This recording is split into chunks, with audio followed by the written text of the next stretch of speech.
Hey, welcome, Motorized Bicycle Enthusiast, to another fantastic episode. Here we are, episode 197, closing in on 200 with all my best friends, fucking Mike Legault and Opwanzilla. What's up, brothers? Glad to be here. Another fantastic night, man.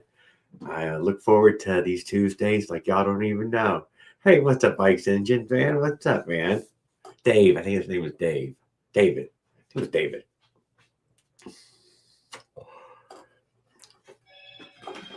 What else? Oh, see, I wasn't even supposed to smoke a cigarette for my first 1 minute, but look at that. It was lit. I'm addicted, I guess. I could smell it. It smelled good. Let's hope that the internet doesn't act weird tonight on us. It is a storming Norman out there. Believe that it can be 115 in a day and have a crazy fucking storm with fucking blowing ass winds, and guarantee you still tomorrow will be 110.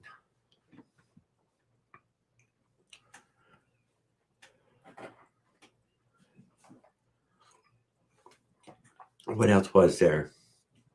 My community post there, guys. That was a Soki bicycle company out of South Africa. And I just figured I'd highlight it. I didn't have a lot of pictures of people's bikes this week. I had 3 that I'll use next week from 3 different people. Paul and Bikes and Engines. No, Bikes and Engines. Yeah. I don't think that was a fresh picture. I don't think any of those were fresh videos. Yeah, go lean it up against something new so it looks like a new picture at least. Mike Legault had his. Yeah, so I didn't get to use that one.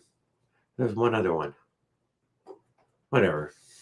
I use those Soki ones just to, it gave me a chance to, highlight all of them. And they're all that board track racer replica, very Leonard-like, but I don't know, more polish, more finish.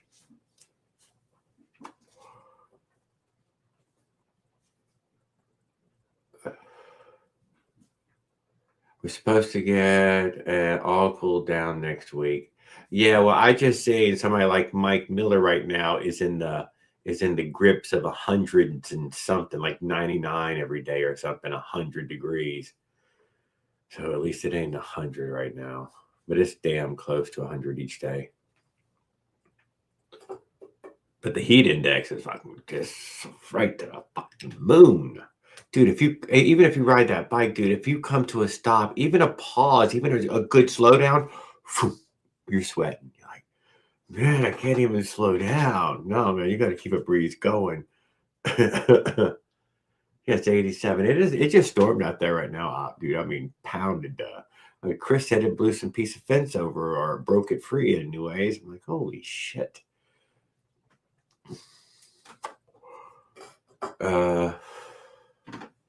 Got a part in for my motorcycle. That's nothing really big. Anything else going on? I seen Miss Rossi posted on her motorcycle getting it ready. What else motorized bike stuff going on? Bikes and Engines has been posting, sharing some of his stuff. Mech Rider, it was Mech Rider, posted a weird dance video with the helmet on type of thing. It was kind of fun. Who else? Bride the Bike Guy. No, Bride Guy. I think it's Bry Guy. He's posted, and I always liked his post. He only made those 2 posts. It's been like a year since he posted. He posted again, though. Fun to check it out. Who else was there? I think I seen something from Bill Break Fix even. When he posted on something. Dude, getting a killer deal off of Amazon on a cordless ratchet. And you know what? It just caught me at the right time. YouTube knows I did that. I was just talking about a cordless ratchet. How did you know? How did you motherfuckers know? What's up, life's adventures? But I cleaned and fixed my AC. That's good because it's hot and it needs it. I'm glad you okay, Mike Miller. I can miss you up. What was the matter with Mike? Yeah, and get better soon to Willard and his wife Stephanie. There, both of them need to get their health brought into order. Especially his wife. She's been some suffering, so I hope she gets better soon.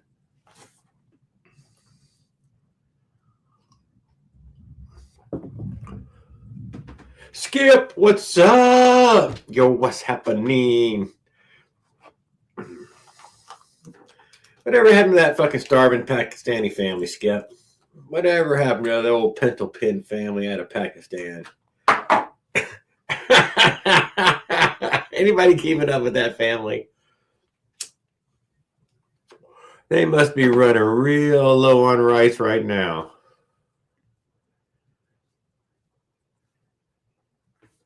Yes. How's Van running life's adventure?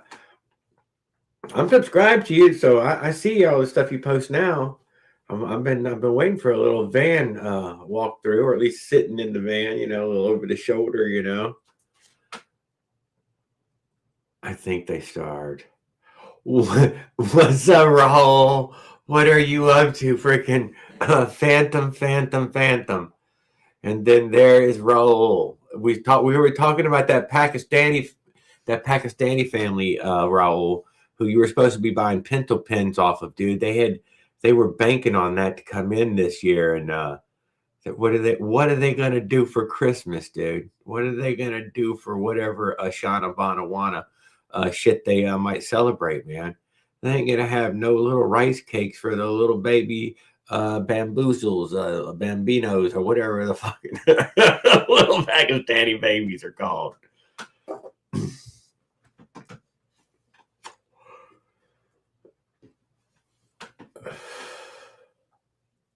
Oh my God, I ran at it. Iran, you're working with Iran. You need some Iranian money. No, dude, we don't take Iranian money. What's up, Daniel Berry Sports Highlights? Happy Tuesday to you. We're not doing no Iranian anything. What'd you say you ran? You looking for some money from Iran? No, no more money from Iran. U.S. only.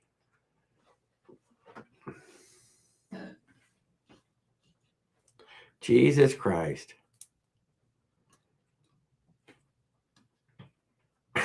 Haitians.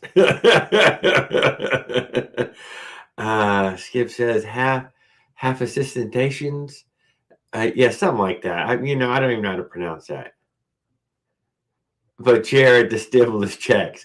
I know, Raw. I don't know who to blame for this damn stimulus check because maybe they just didn't get mine sent out. They didn't send yours out. I'm wondering if it was because I don't know. But yeah, we damn sure didn't get our stimmy checks, so that kind of sucked ass. Hawk ass stands. Hawk ass stands. They're called Hawk ass stands.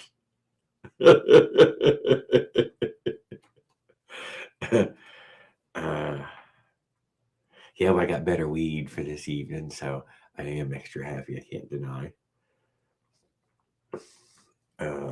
What else was there? Anything that I was supposed to say before I put that link up there? Anything going on? Leonard fucking building the longest bike in history. I think he was up to 127 inches, 10 feet of fucking bicycle. Yeah, so let's hope that, he can stretch himself out and get on that.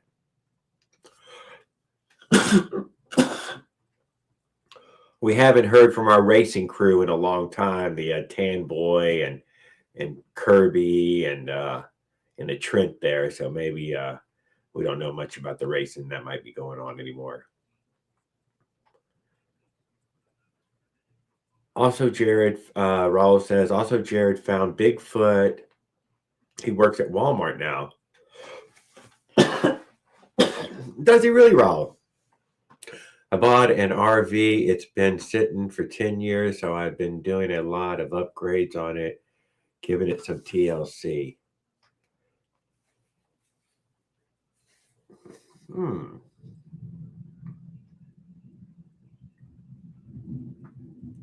Well, when you do get a video life adventure, we would like to see it. What the hell? Suck up a cat hair or something? God damn it, give me a drink.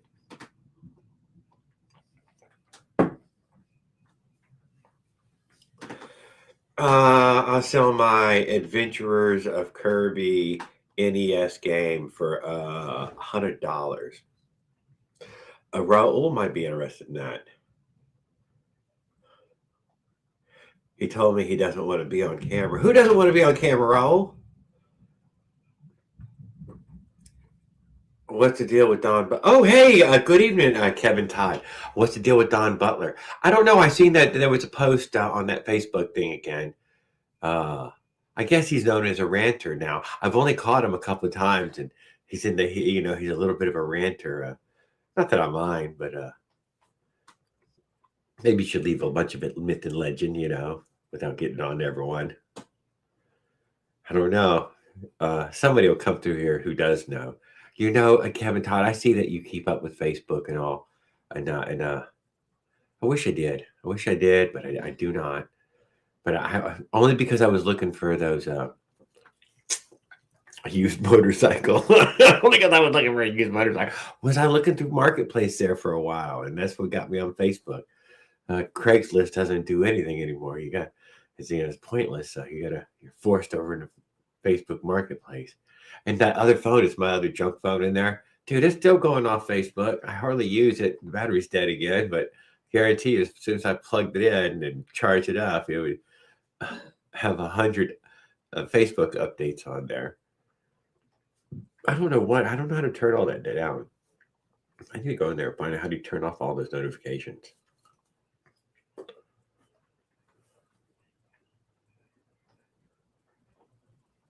Yeah, I haven't. Me either. I haven't went back over there and looked.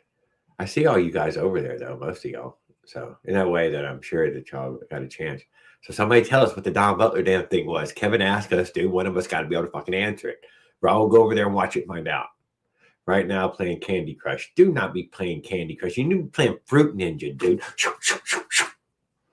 Duh. It's summertime. Fruit Ninja time. Candy Crush is something you do in the wintertime.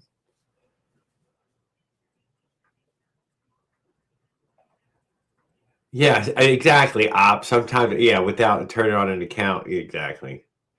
Where is Paul? He should hopefully show up this evening. Maybe one of us would need to go track his ass down. He posted a video today about 2 minutes of the bike idling.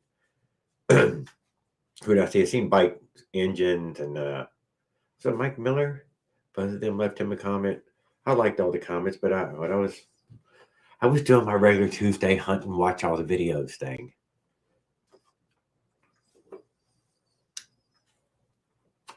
Yeah, he might be asleep.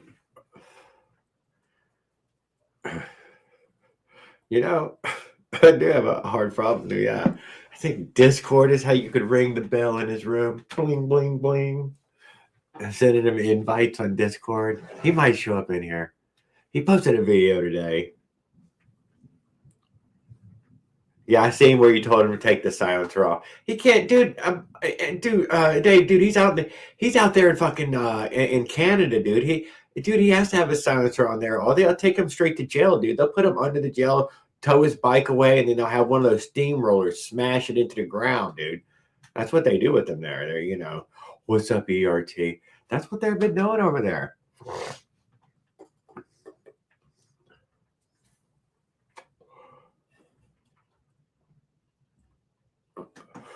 Okay, I only seen him do it with the e-bikes.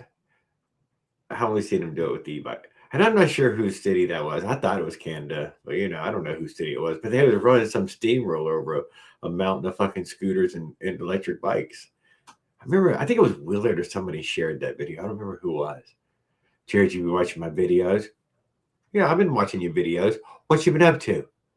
You've been, yeah,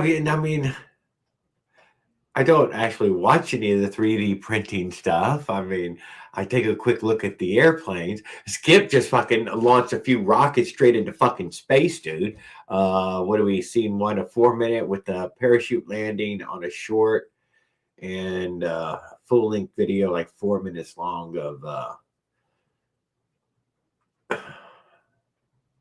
don't remember. I watched it about 4 days ago. God damn it.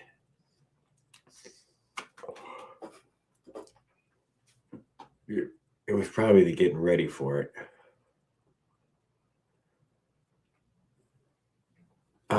Cross if you were to make yourself known, dude. Oh, and let me get Oh, so ERT. Skip has built some of these SD rockets, and he's got that electric launch pad and whammo jammo thing, straight up like a fucking Iraqi Scud missile, dude. Alien took the last one, dude. Didn't come back. I mean, who else could have taken it? Probably one of those Chinese spy balloons. That's what I'm thinking. Aliens could be, or Chinese spy balloon.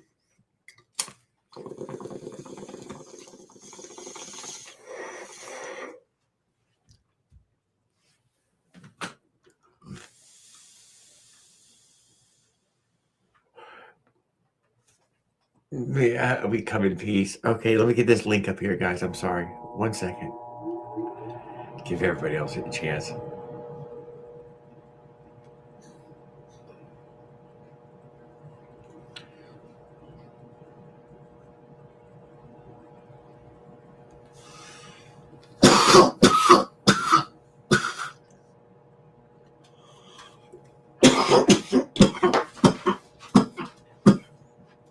Hot damn, we're pinned. Chilling, working on the Javelin. We got speed run soon. We'll be working on Silent. Oh, ERT, no, I did not know you were out there hobbying up. What video did I did watch a bike video. I watched your old speed run, your old 57 mile an hour speed run, right? That's not a new speed run you just posted. I thought that was the old video, rewatching it.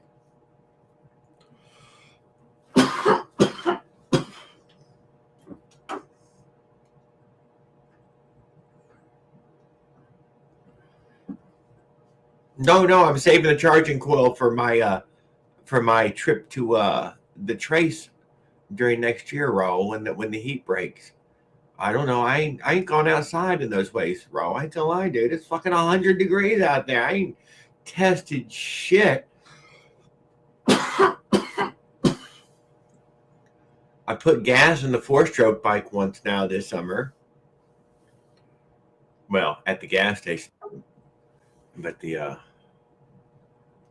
other ones have been available. Oh, there we go. We talked about the racing. He was out there lurking. He said, Jared, I got information about the racing. So, what do we got? How are you doing, Mr. Adams, sir? Fastest time. I'm good. We worked on the CRF 110 this weekend. We got my CRF 110, my little mini bike that's super built. I was having oiling issues with it. What's up, Hogale? So we found out why it was not building oil pressure through the ports. Why? Basically, there's a oil sender shaft that runs off a sprocket that your cam chain spins. And that shaft for my stroker crank is normally, let's say this thing is like 5 mils. Mine's like 3 mils. It's super thin, so it broke right in half. Oh, so I luckily the flinger, right? But the flinger got shortened. I'll show you. I have pictures. So if you can see, that's the shaft. So this is looking down into the case. That rod that goes across is the oil sender shaft. And if you look at it, see how it snapped in half? This will do it. I see the break. Yeah, so I pulled out the one side, and then the other side you have to try to get it off. So I just basically broke it off like at the base, because I have a different oil pump that runs off. It's gear driven, not chain driven. So I threw a different oil pump in it, and I also put a different cam chain tensioner in there than I had before. And then I swapped the base gaskets back to the ones I had in there originally, because originally I thought it was oiling because maybe the base gaskets, when I put the 2 valve, I thought I maybe switched the gaskets to the wrong one. but I actually had the right ones in, and then I switched them to the wrong one, so I had to put it back how I had it. So, but at Thank you, least Kevin. we found out why it was not oiling. What's up, Dorian? So, and then my girlfriend Miyuki got her motorcycle license today. There you go. So that's cool. She also bought a monkey. She bought her own monkey. She's got a blue one. A pair of monkeys, huh? Yep, we got a pair of monkeys, and she's got a super cub. She's all retro mini Honda Mini Mona out. That sounds like that you just all bought all in completely. Whatever though, they're useful. One sounds more useful than the other one. I don't know what the monkey was for, but one sounds useful. The monkey was just because she wanted something with a clutch. Yeah. And she rode my monkey, which she bought for me. She rode my monkey and liked it, and she said, "Oh, I need a monkey." So I said, "Okay, I'll find you one." And in retrospect, I did very bad because we did get one for cheap, but it turns out that the registration was like 3 years past due. So it was like $800 to register. So it really was not that good of a deal. God damn, $800 to register it? Yeah, because it hadn't been registered since 2023. 2021 or 2023? 2023. Oh, goodness gracious. So we got fucked, but I mean, I didn't know. You know what? I still haven't went. She said I couldn't go get a title until I rode her down the street once or twice. So I still haven't carried my paperwork in there to get my title. I ain't going to deny. How is your bike running? I've never touched it since I got it. You got to go rip that thing.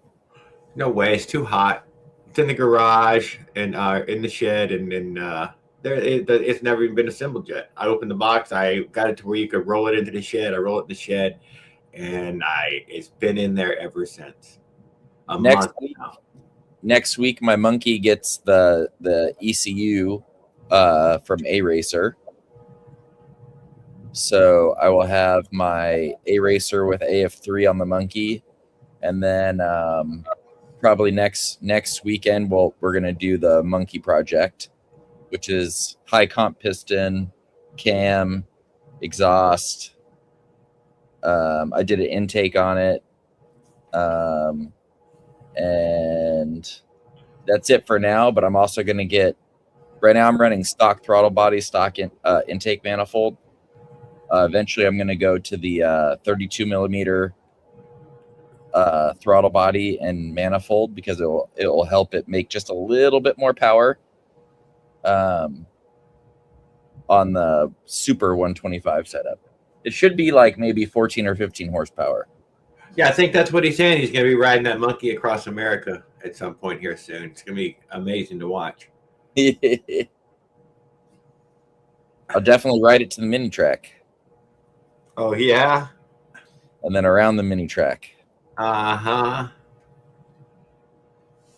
So, but yeah, no, it's been going good. I passed my AB school.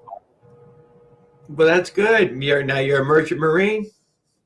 I am officially credentialed, at least. Well, there you go. Get on out there, dude. Get your sea legs, go bite a shark in the face. Yep. Dude, the schooling, there's a picture Miyuki has of me because there's this thing called the Marlin Spike, which is basically the test is 3 parts. It's rules of the road, Marlin Spike, and then deck. They just call it deck, which is like questions about a ship, basically. And the Marlin Spike is like 11 knots that you have to know. And they test you on 10 of them. So you have to be able to tie them. Well, like I was having a really hard time because none of the knots besides the square knots are knots I've ever used, if that makes sense. You never need a bowline your whole life? Never needed a bowline, never needed a French bowline, never needed a bowline's all you would ever need in your whole rest of your life. Timber hitch, clove hitch. That, you know, Beckett, double Beckett. So, yeah, all those. I mean, are you any wooden ladders or anything? You know, so almost none of that fucking matters. You know, for the bulk, no, you know, just tying shit on just to know how to tie one knot. Yep, it's super. And it's also splicing, but pretty much I'm left-handed, so when they were showing the knots, they're all backwards for me. So I spent like 2 days of like 4 hours a night just tying knots to try to get them left-handed, if that makes sense. And Miyuki has a picture of me where I'm sitting in front of the TV tying knots, and she says I look like I'm trying to like tie the rope for my suicide.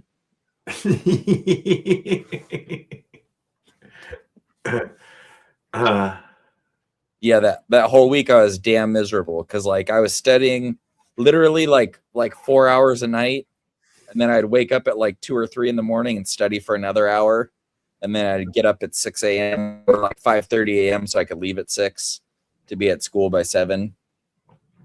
I'm handy with knots. I never really had a need to tie many knots, so like I knew square knot, and yeah, that's it. And like a fisherman's knot, you know. But like fisherman's knot, dude. At least you had some way to tie a hook on. I mean, thank God. Yeah, fisherman's knot I could do. Yeah. But, yeah, it was hard. Like everyone in my class was working for a very long time. There's a couple captains in my class, right? So I thought for sure I was going to fail. I actually ended up passing. And then 2 other guys who were working guys ended up failing. And I was like, what? How'd you guys fail? Oh. So I overperformed because I for sure was the weakest in the class to start. And then I became in the middle somewhere. Good enough. That's all it takes. Nobody's gonna keep up with that. But yeah, and now I've been doing I did my medical exam, my drug test, and then I filled out all my paperwork. So now I'm just waiting on my Merchant Mariner credential to come in the mail.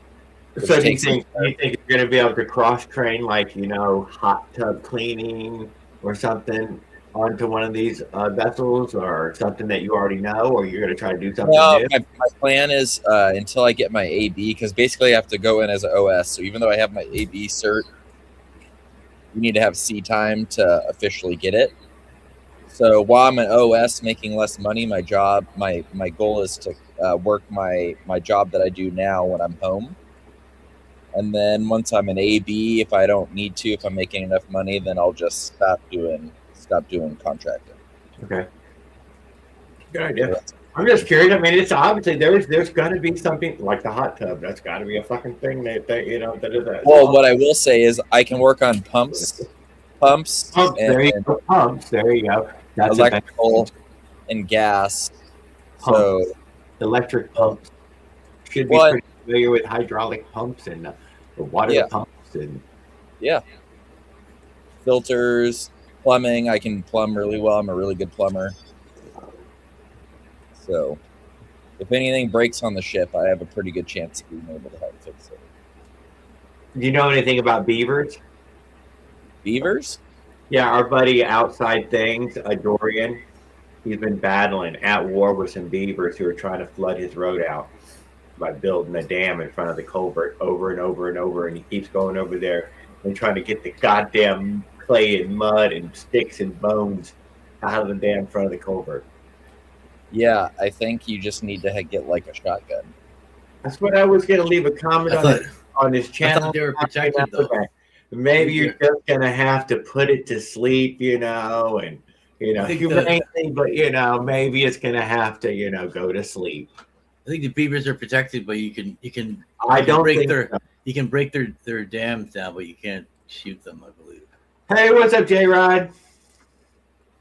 Yeah, I could be wrong on that, but I mean, I don't know, but I believe it. There's a lot of protected animals, so at least you got to cook them somewhere else. like Let's see what relocate. AI says.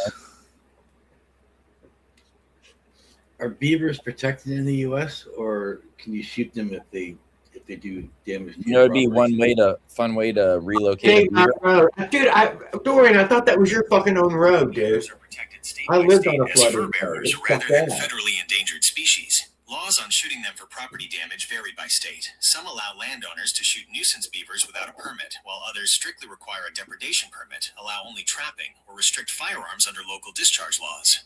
Check your state's wildlife agency for exact regulations before taking action. Yes, it's different. I get everywhere. You know, the best way to relocate some places a beaver they're permanent. Some places it's illegal. is you get this thing called a trebuchet, and then you relocate it. You just relocate it with a trebuchet. Yeah. Thank you. And if it turns to pie on the way out, that's not your fault. No, beavers fly, right? Yes, but I've also seen trebuchets turn things into pie before it could leave. Yeah. How funny it would be to see some dude just launching beavers from a trebuchet. I witnessed the early YouTube. One of the first one is these slingshots and squirrels triggering them. Oh yeah. That's Mark Rover. YouTube. Yes. Just launched. Yes. So are the beavers protected in Canada? I think they are here. Paul's channel is Paul. No, beavers are regulated as fur-bearing animals under provincial wildlife laws rather than being endangered species. So hunting and trapping are permitted during designated seasons or to manage property damage. However, destroying beaver dams, lodges, or dens usually requires a permit unless done by landowners to prevent immediate property flooding. It's kind of a gray zone, right? Yep. Nasty water in beaver ponds. The beavers they make for good fishing. Animal of Canada, right? Beaver. You guys see that Farquaad got hit by like 100-mile-an-hour? Oh, he did not get him to answer any straightforward questions. Try to condole him on any of damages that he might have received, but yeah, he's been a little whatever distant about it. I hadn't really talked about it very much. I've seen some picture about his backyard, that he got it cleaned up, but yeah, no. Tell us, do you know about it? I mean, I called him maybe 2 days after it happened, and he was pretty upset because all his stuff was wrecked. But honestly, I don't think it's that wrecked. It just looked like it was buried. I'm like, man, you should just unbury it and dry it out, and I'm sure a lot of it will survive if you just go through it and take all the tree branches and the fucking roof off of it, So I like a baby fawn. Bambi. Little Bambis. They got no instincts, dude. They got no preservation instincts whatsoever. They got nothing. I'm going to just try to stay still. Yeah, they just lay down. It's just like, that's your strategy, dude. You didn't. That's not working. No wonder y'all get eaten so often. Yeah. Let's face it, no deer make it out of this world alive. Is that right? Yep. That is so poetic. I would have never guessed that one. They get eaten ass first by wolves. Or shot in the face. There was one where the Komodo dragon gets the ankle of a deer. Oh, yeah. Oh, yeah. Starts with where it was softest, back there where it's been rotten. Deadly? Not deadly at all. Was going to be eaten for a good half hour before you ever died from it. The thing was not killing it.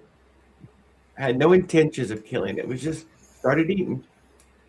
It was Dude, Chrissy. Komodo dragons are crazy. They like bite you and then they wait you for 5 days until you fall over from sepsis. That's it. Fell over from sepsis, dude. Just couldn't get up no more. Well, there you go. That's it. He's like, all right, well, I start eating right here. All this rotten stuff that's good to start with. Have you guys seen that new show on HBO about all the snakes? On an island chasing lizards? No, it's called Reptiles and Gods or Snakes and Gods. It's about all these guys who were like OG exotic snake and animal importers in Florida. Uh-huh. Oh, damn, shit. gnarly stories. Oh, no. They're awesome. I definitely highly recommend. It's only like 2 episodes in the season so far. They got snakes everywhere here. Yeah, these guys though were like they like went overseas and got rare snakes. Yeah, and they set them free too, dude. That's what I'm saying. They got fucking snakes everywhere here. Apparently, we're super good for roll reptiles. They do really well here. I don't hear state whining and crying about having more snakes than when they started. But apparently, Florida keeps picking up more snakes than when we started. Oh, yeah. Let's face it. The anacondas and the pythons are thriving. The iguanas ain't going nowhere. Iguanas ain't going nowhere. Totally embedded themselves. I think you can get paid for killing iguanas in Florida for like carcasses. I think you're allowed to nuisance hunt them with pellet rifles. Last I had heard. For some reason, I thought I remember seeing something where like you could turn them in for like $5 a carcass or whatever.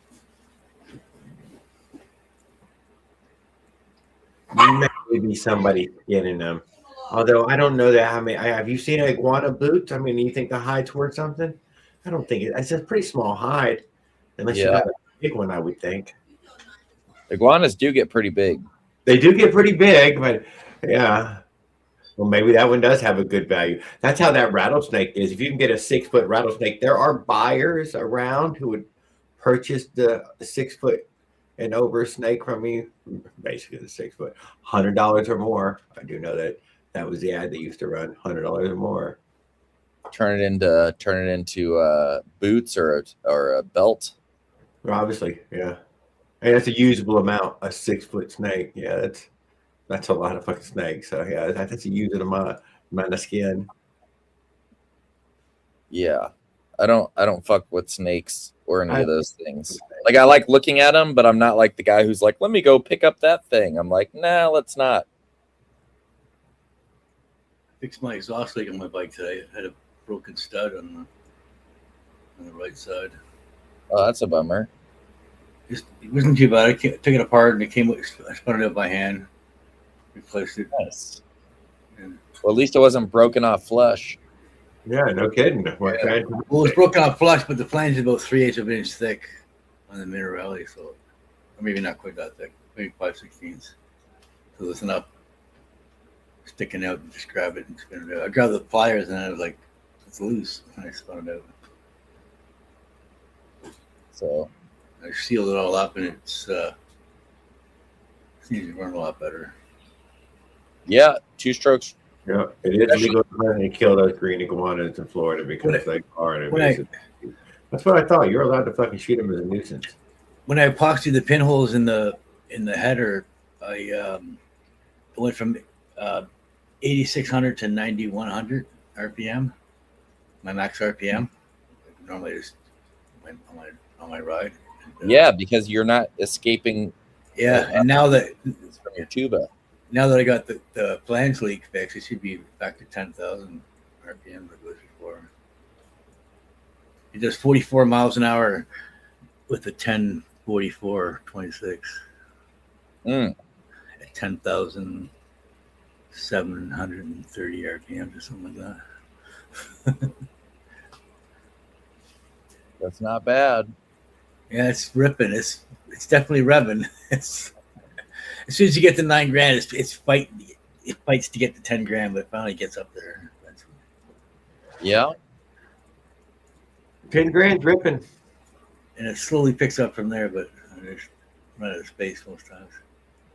Yeah, 10 grand is definitely.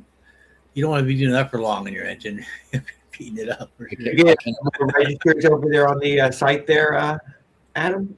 You got them all to a decent amount of people. Honestly, I don't know the numbers, but they've been pushing a lot. Like if you go to their Instagram and Facebook, they've been making videos like hardcore, and we've been passing out flyers and burning from 73 Motor Parts. Every order that goes out gets a flyer. So I don't know how numbers are going to be, but like obviously they're trying their hardest to get the word out, you know. All right.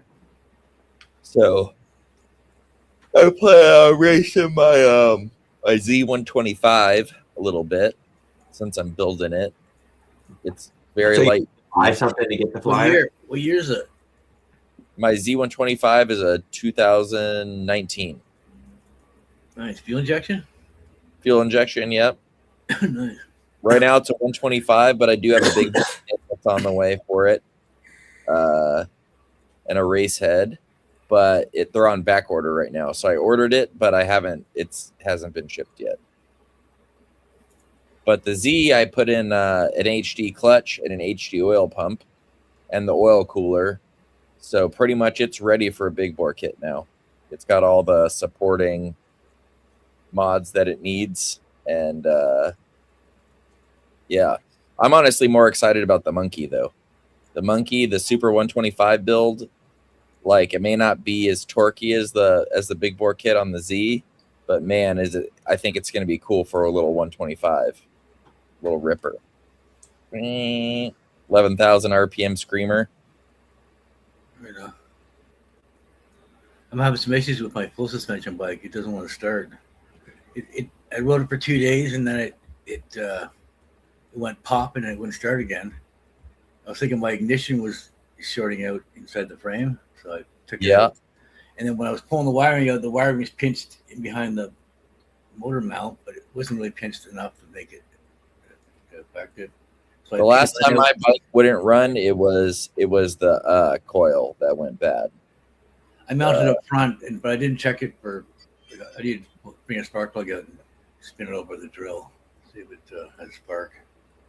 That would be my guess, because it does seem that these bikes have, China bikes have very common CDI failures. It's a CDI failure that I bought from Amazon. It worked for 2 days, and then it kind of, I'm like, I started up and heat cycled it, and I heat cycled it the second time, and then the next day I drove around the block, and that was it. I put it away, and then the next day I drove around the block, and then when I got home, it went pop right in front of the driveway. It's kind of weird. Well, hopefully it's not a hole in your cylinder or something like that. Yeah. It seems like it's got some compression, so I was thinking if it's not sparked, then I'm just gonna pull the engine apart and see what the top end anyway. Well, yeah, and let's face it, if our bikes lose compression, it's pretty obvious. I was running it. The whole time I was running it, the spark plug was hand tight. It was spinning up. You know what I mean? That's not good. Yeah, so it was running lean because of the spark plug out, and it was losing compression. It was losing suction, everything. It had no power. It ran like shit. Well, it is possible you melted something. Now I see why. I could have melted the piston from running lean, right? Or like the ring could have expanded and touched and like broke the ring land or something. Yeah. So, damn. Yeah. I know. Other than that, I drove for put a few miles on the chain and had no problem with the chain. So it's pretty good. I don't have one tension on the top and none on the bottom. Oh shit, Bella. Pretty well, the chain it loosens a little bit when the suspension bottoms out.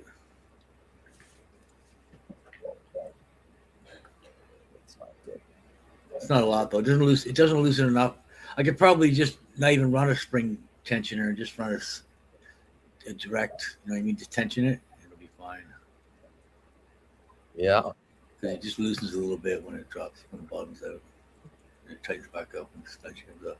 And on the pedal side, it's loose, but when I sit on it, it tightens the chain up. And when it bottoms that's out, normal. it's That's normal. stuck, right? Yeah, you should have a little slack on a normal, on like a normal motorcycle chain. You have like almost 2 inches of deviation when they're properly adjusted. Just because it has to go cycle the suspension. I put a 42 tooth on the front and a 38 on the back, to get around the exhaust. So it made it a little bit weird when it was factory. When it was 28 in the front and a 14 on the back or 18 on the back, I could move the suspension all the way from bottom out to the lower, like with the shotgun hooked. I could move it wherever I wanted. The chain never loosened or tightened. It was perfectly set up. But once I put a bigger sprocket on it, moved stuff around, right? So it changed a bit. Yep. But normally on a bike, there's a derailleur takes up any slack for the suspension. Yeah, a little bit. I got rid of all the gears. I mean, all the stuff's unreliable for the motorized bike. So how's your race bike going there? Mine is.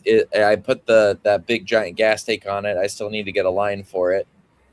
But I mean, essentially, once I run the line, it will be be ready to go. I do have Sean is. I'm going to run one of Sean's ignitions on the Menace. At the other race, Alistair Nash ran one, and he really liked it.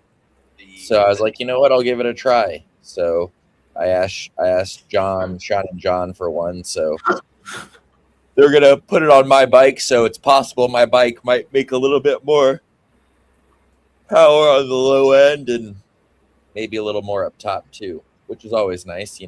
My bike isn't the highest horsepower bike out there. So anything, even a half horsepower more is a lot, Yeah, I mean, yeah. Dude, for real, a half horsepower electric motor is a very strong motor. A 1 horsepower motor is very industrial. 1 horse. That's a big motherfucking motor. Yep. Yeah, Sean has these programmable CDIs where they have like a bunch of little, I think it's like dip switches in it. So I've never understood all this exactly. And so that way you can advance or take away the timing. Normally it has a curve for idle and a curve for higher RPM, right? Usually has like 2. I haven't played with it. It's one of those things where next time I see him at the track, they're going to hook it up. I've never seen it. I just know the basics of it from what I've heard from other guys, which is so I'll report more once it's on the bike, and hopefully we don't blow anything up. You can tune your pipe with your timing. If you're not hitting your power band, you can adjust your timing wave and your exhaust by changing your timing. Yeah, absolutely. You got to be careful too, though. With your ignition timing, you can really do some damage. Yep. Luckily, I run race gas. Least chance of blowing up, but still possible. Yeah. My Daily's got a 100 main and a 35 pilot, and I got the air screw turned all the way in, so it runs a little bit rich. So it's safe. Yeah, rich is always safe. Spark plug's a little black. It runs a little black, but whatever. I rev it high so it stays clean. But I don't want it to run lean, especially at higher RPMs. Yeah. It won't last long. 17 months now my bike's been going, my 50cc. It still rips. Hell yeah. Cast iron cylinder, 40 stroke, 40 bore. You can now, thing. What you can do now that you have your little cafe cruiser, you can hook up your bike trailer to it, throw your bike in the bike trailer, and then actually do your ride across America and come to the races. I want to get this one. I'm going to put lights on it. It's going to be a while before I get to California. I want to get it registered and insured for the road so I can drive it legally on the road. It's classified as a moped. Because it's only they won't register a bicycle, but this is a specialized frame that's heavy duty. I mean, it's not a regular bicycle. It's more like a moped than a bicycle. Designed for an engine, right? Mm-hmm. Not like a regular bicycle. It's not really designed for an engine. You know what mopeds I think are really cool is those. I think they're called Tomoses. Yeah, some of those. Yeah, Those things are awesome. Yeah. some of those are almost motorcycle, almost moped at the same time. Yep. I feel like they're a very cool looking moped. Yep, depends, but yeah, a whole bunch of world of that crap. A lot of the 50cc's are screamers. I saw one that was 110 cc's for sale. Yeah, for sure. I'm like, damn, that's got to be a little fucking crispy little fucking two-stroke. The 50cc's got a narrow power band, so it's got to stay revving high the whole time it rides. Right? Various transmission solutions too. If you look into all those mopeds, it's not all the same transmission. Just they have a variety of ways each corporation tried to solve this transmission issue. Yeah, some have a dual CVT, some just have a single CVT, and the engine shifts. The engine shifts to shift the Some had none, which is pretty cool. Well, I've seen a lot of cool designs for. Leaned really heavy two-stroke, four-stroke models. I mean, I'd prefer my moped to be two-stroke just because of the cool noises. Just saying, I looked into it. You could take your race bike and you could go race in 2 other events around the nation there that you're missing out on. Those moped guys would love to see you show up with your race bike and compete against them. Yes. I'm not lying, though, Adam. I am dead serious about that. I had just recently even caught a video where they had or apparently they used to be a thing, everybody racing together at one point. But yeah, it's still competitive. Your bike is competitive to theirs. Very competitive, past competitive now at this point. There's real two-stroke China girl stuff and not the same as before. There's a picture of the broken stud in the exhaust. Oh yeah, that does not look good. See what it's got JB Weld all over the pinholes and stuff. So the pipe is so thin I can't weld it anymore. I blew a hole when I welded it and I patched the hole up with weld. But it's beyond welding anymore. I just keep blowing holes, so I just patched up the pinholes with JB Weld. I need a new flange is what I need. You need more importantly than that, Bill Break Fix, you need papers. You need this MSO and bill of sale that you can't get for a bicycle. It just ain't happening. I don't know any state will ever give you one, but as far as I know, it's zero. California is probably your best chance of ever getting one registered.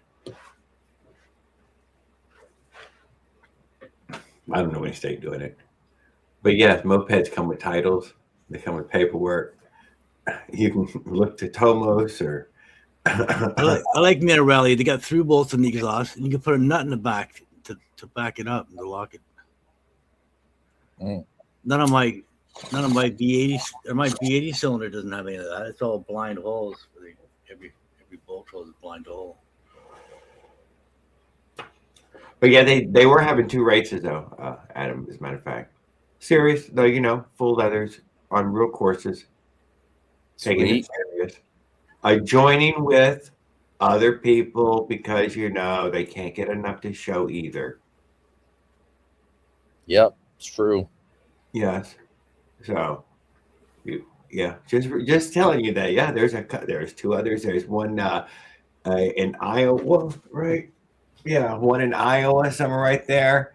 The Midwest one, and then that's Moped GP if you're looking online, and then Moped GP in the East is PA or something like that. That'd be cool. And they got Moped GP Dirt. Not much of a dirt rider per se, but I would definitely have. There's also a third one. I didn't really. Nobody had me no video so I could watch of it. I don't know exactly what dirt meant, but yeah, GP and dirt at the same time. I guess I don't know. It's my daily. I went all metal exhaust. Maybe it's okay to fall over, dude. It's kind of soft dirt, you just fall over. Right. Take this piece out and bent. kind of kinked. That's why I took it out.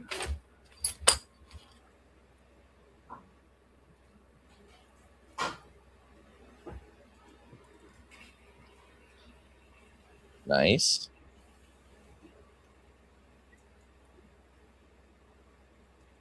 So there we mentioned that. Yeah, yeah. Well, hopefully I'll see you guys soon out at the races. October is right around the corner. I think it's next holiday coming.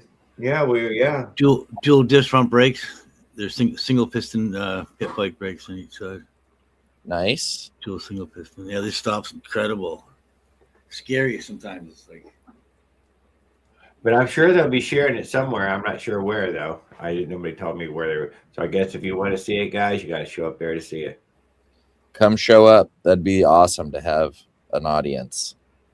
Come camp out, get some food from SEMA, race some mini motos, race some motorized bikes, race some supermotos, some full-size supermotos. So, will there be GoPed people there? They usually are. I don't know if they're at this next one though. I don't know. Okay. Usually they're there though, so I'd imagine yes, but don't quote me on that. Just that one I'm not putting my name on it. But were they there last time? They were, yes. Okay, so yeah, every intention I'm sure of being there then. Yeah, I mean, so far every race I've been to, they've been at, but also I'm not the the organizer, so yeah. But it's cool when they're there. They're always a blast. Oh yeah, so fun to hang out with, and they were fantastic people. Yep. They were two-stroke, little tiny screaming two-strokes.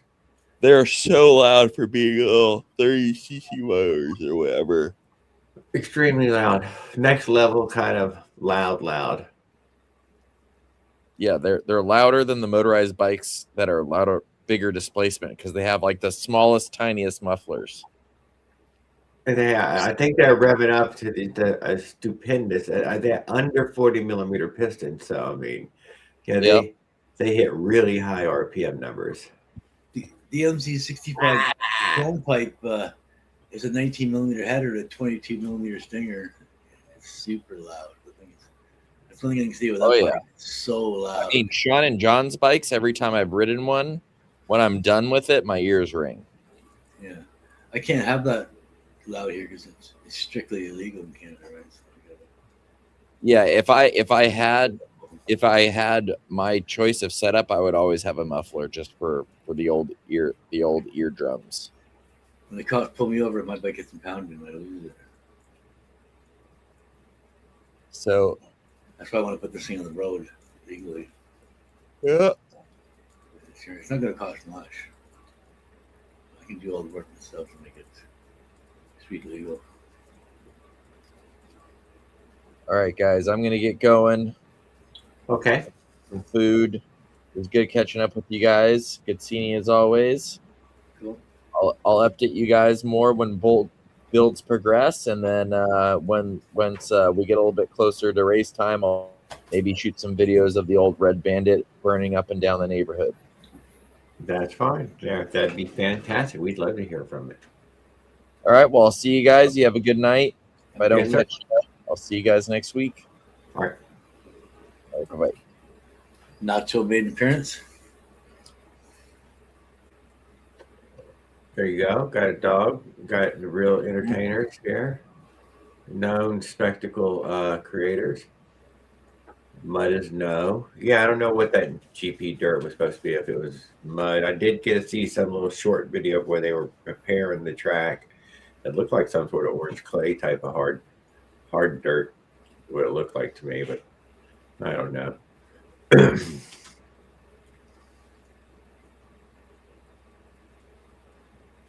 I think it's where you take your moped and you lean it dirt bike instead of street bike. Yeah, that's what I'm taking it. The same triple trees, all the same crap. What are you doing?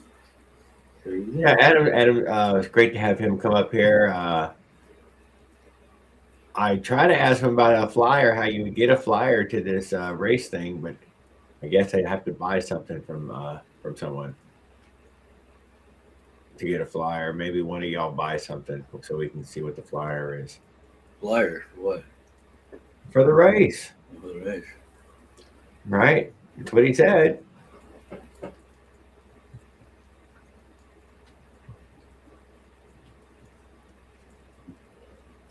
Maybe somebody will buy something.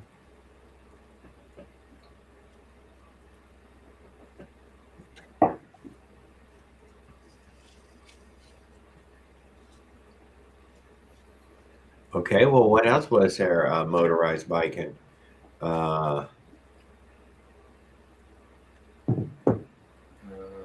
See anything? See anything happening in the old community? Hell no. You're caught up. Yeah, nothing happened. I looked. I used my keywords. Oh, come on. Thank you. Here we go. Big time storytelling. Fantastic. See, mushroom. No, back again, guys. Man, myth, and legend. It has been ridiculous. How are you doing? How's it going? In 3 weeks, I've went through a tire, a rim, a tube, bearings on my trailer, my engine. I took the governor out because I was always told to take the governor out, and I had to fix the gasket broke. I was like, all right, well, since I'm here, let's take the governor out.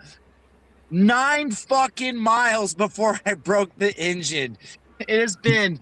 Yeah, the governor it's a savior for four-stroke. It protects you from over revving it. That's what it does. Yeah, well, it's because I was going down a hill and I kept trying to brake it, but I couldn't slow down the RPM of the engine. I was slowing the bike down, but I couldn't really slow the RPM down, and I believe that's what broke it. That'll do it. Yeah. Man.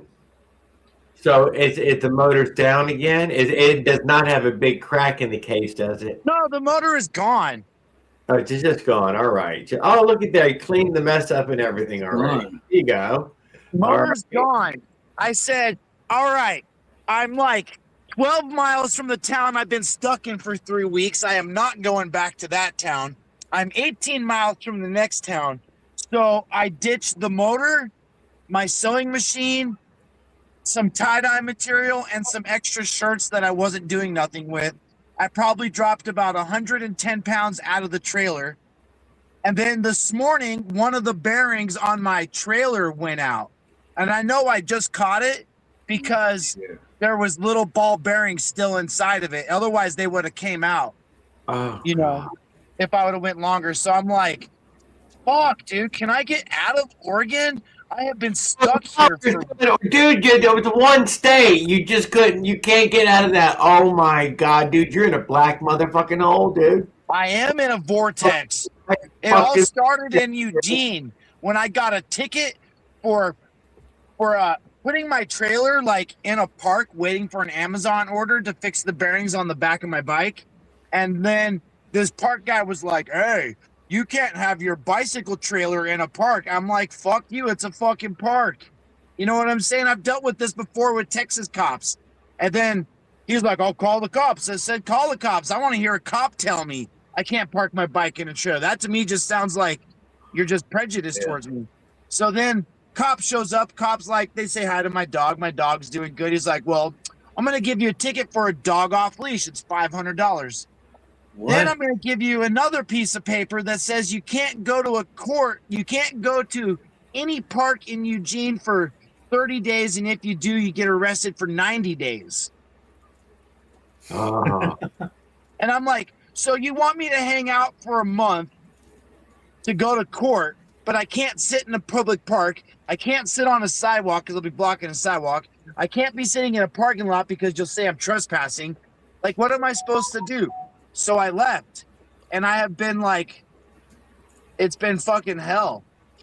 Oh my God, now they're on your tail too, dude. They're going to be tracking you down like a fucking animal. Yeah, I'll be the one person to get arrested for a Dude, dog yeah, off leash ticket. behind you like an escaped fucking convict, dude. It You're gonna have to change sucks your because name.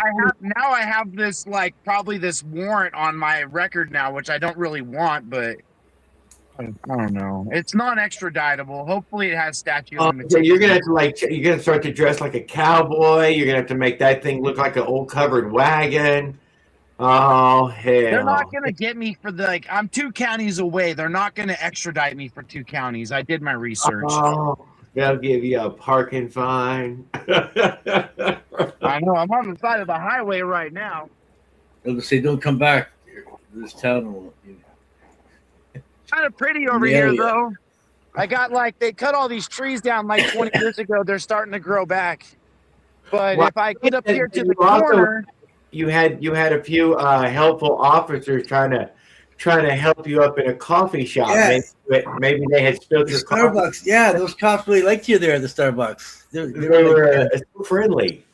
super friendly. Starbucks has been great. But over there, I don't know if you can see it, but there's like a delta and there's some sand dunes back there. Uh-huh. And then these trees, they all just cut these not too long ago, so they're all growing back nice. I finally found internet. I've had no internet for 2 days. And I stopped here on the top of this hill because I think it's all downhill from here. So I'm gonna do that in the morning. And then this really cute blonde-haired girl rolled by earlier. She was like, "Hey, you gonna be out here later? I'll bring you some food." Absolutely. So I don't want to get too far and hide from her. I want some food.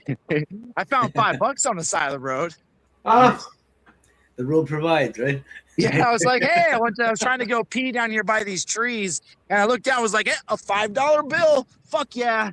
Now I'm only $81 away from being able to replace my motor. The motor's on sale for $79. So motor and then bearings, that's $10. So $89 total. That's the best thing about being in the States. There's no sales tax. So that's what I have to pay. That's my life. I hope my story was pretty much, it's been hectic, bro. I've had to do okay, so we were all worried that you still had 6 to 9 pounds of fucking pot in the camper. No, I ditched all that a long time ago. I've only got doses left. I'm just saying, there was this point when you had giant bowling bag full of fucking weed. Too much weed. Yeah, way too much weed. I got rid of all that stuff a couple weeks back. I was like, man, this shit's gnarly. It's hurting my throat. I can't smoke it anymore. It's time to go. It got like moist and then it started drying out again. And I think it was starting to mold. I'm just like, yeah, well, some people had asked about it. They're like, well, what about his giant bags of weed? Yeah, so now I'm gonna be in this next town, Reedsport, for like a week. I think I'm gonna use the Dollar Tree for my address to send my Amazon package to, and to send my motor to. There's no Starbucks, so it's gonna be tough. It's gonna be tough trying to find power to stay powered. You can get the Amazon package when it shows up and they drop it off. Well, I mean, I did some research, and it says that I could use them as like a alternative address because there's no Amazon lockers in that town. There's no like. Yeah, and it takes a couple extra days to get Amazon to the coast.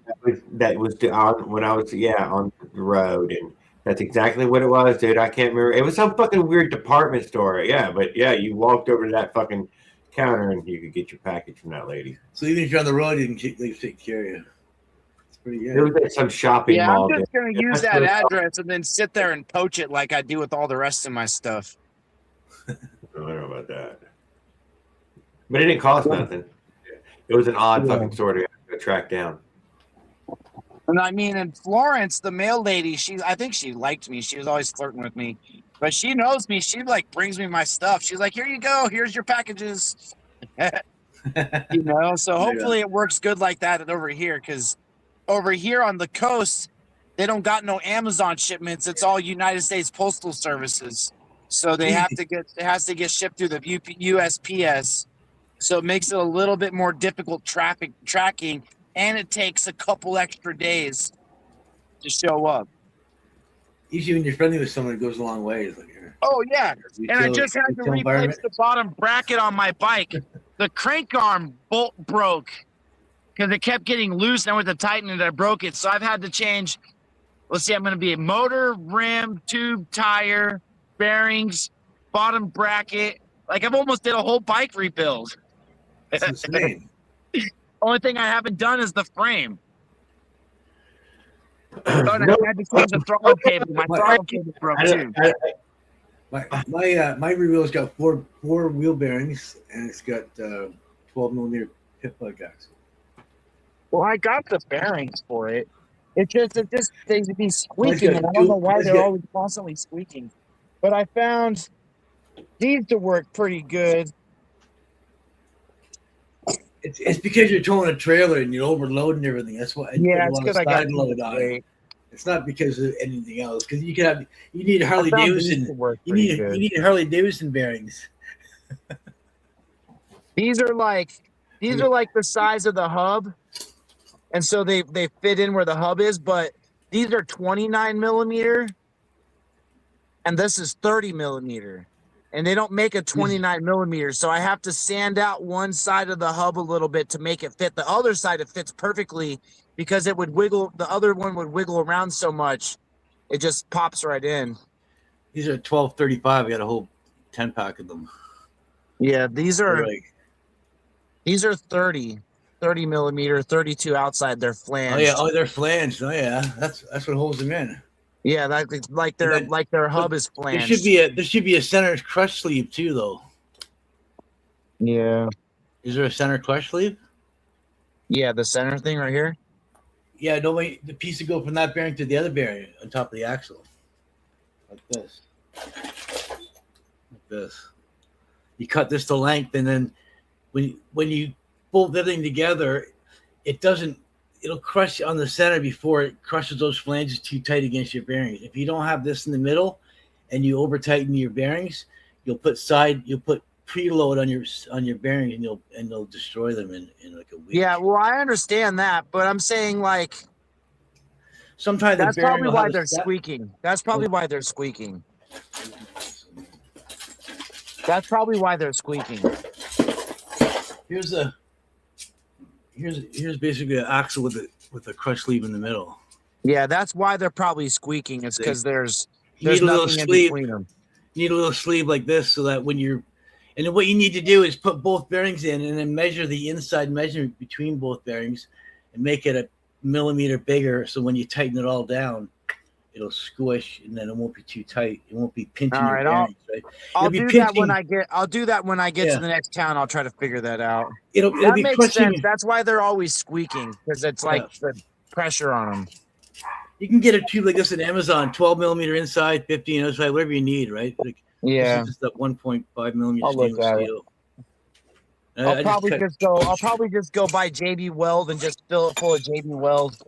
If you look at the axle here, it's got a little crush sleeve built into it, and then it's got the bearing sleeve, and then I know the axles, right? The axles themselves have that, but the secondhand axles don't have that. Yeah, the secondhand axles, no, but the factory axles will have it, right? Like here, it'll hold. Yeah, no, but I don't have factory axles. I've actually had to change out the entire rim because I found the 10 gauge spokes always break constantly.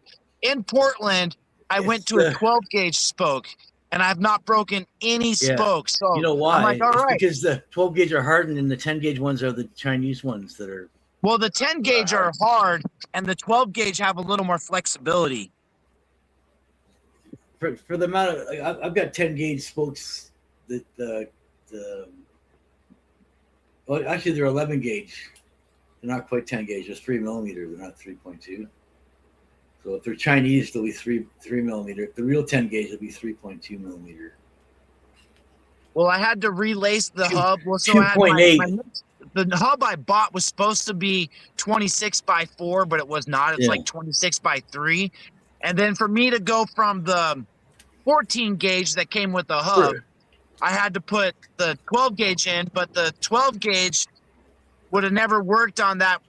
It would just never work. So I had to like take my hub from my Fat Moto and lace it all into this new rim. And they're 260 millimeters, and I use 250 millimeters. So one side of the axle, one side sticks out a little bit more than the other side. I don't know if I can show you, but like this side sticks out more than this side. It's more like in.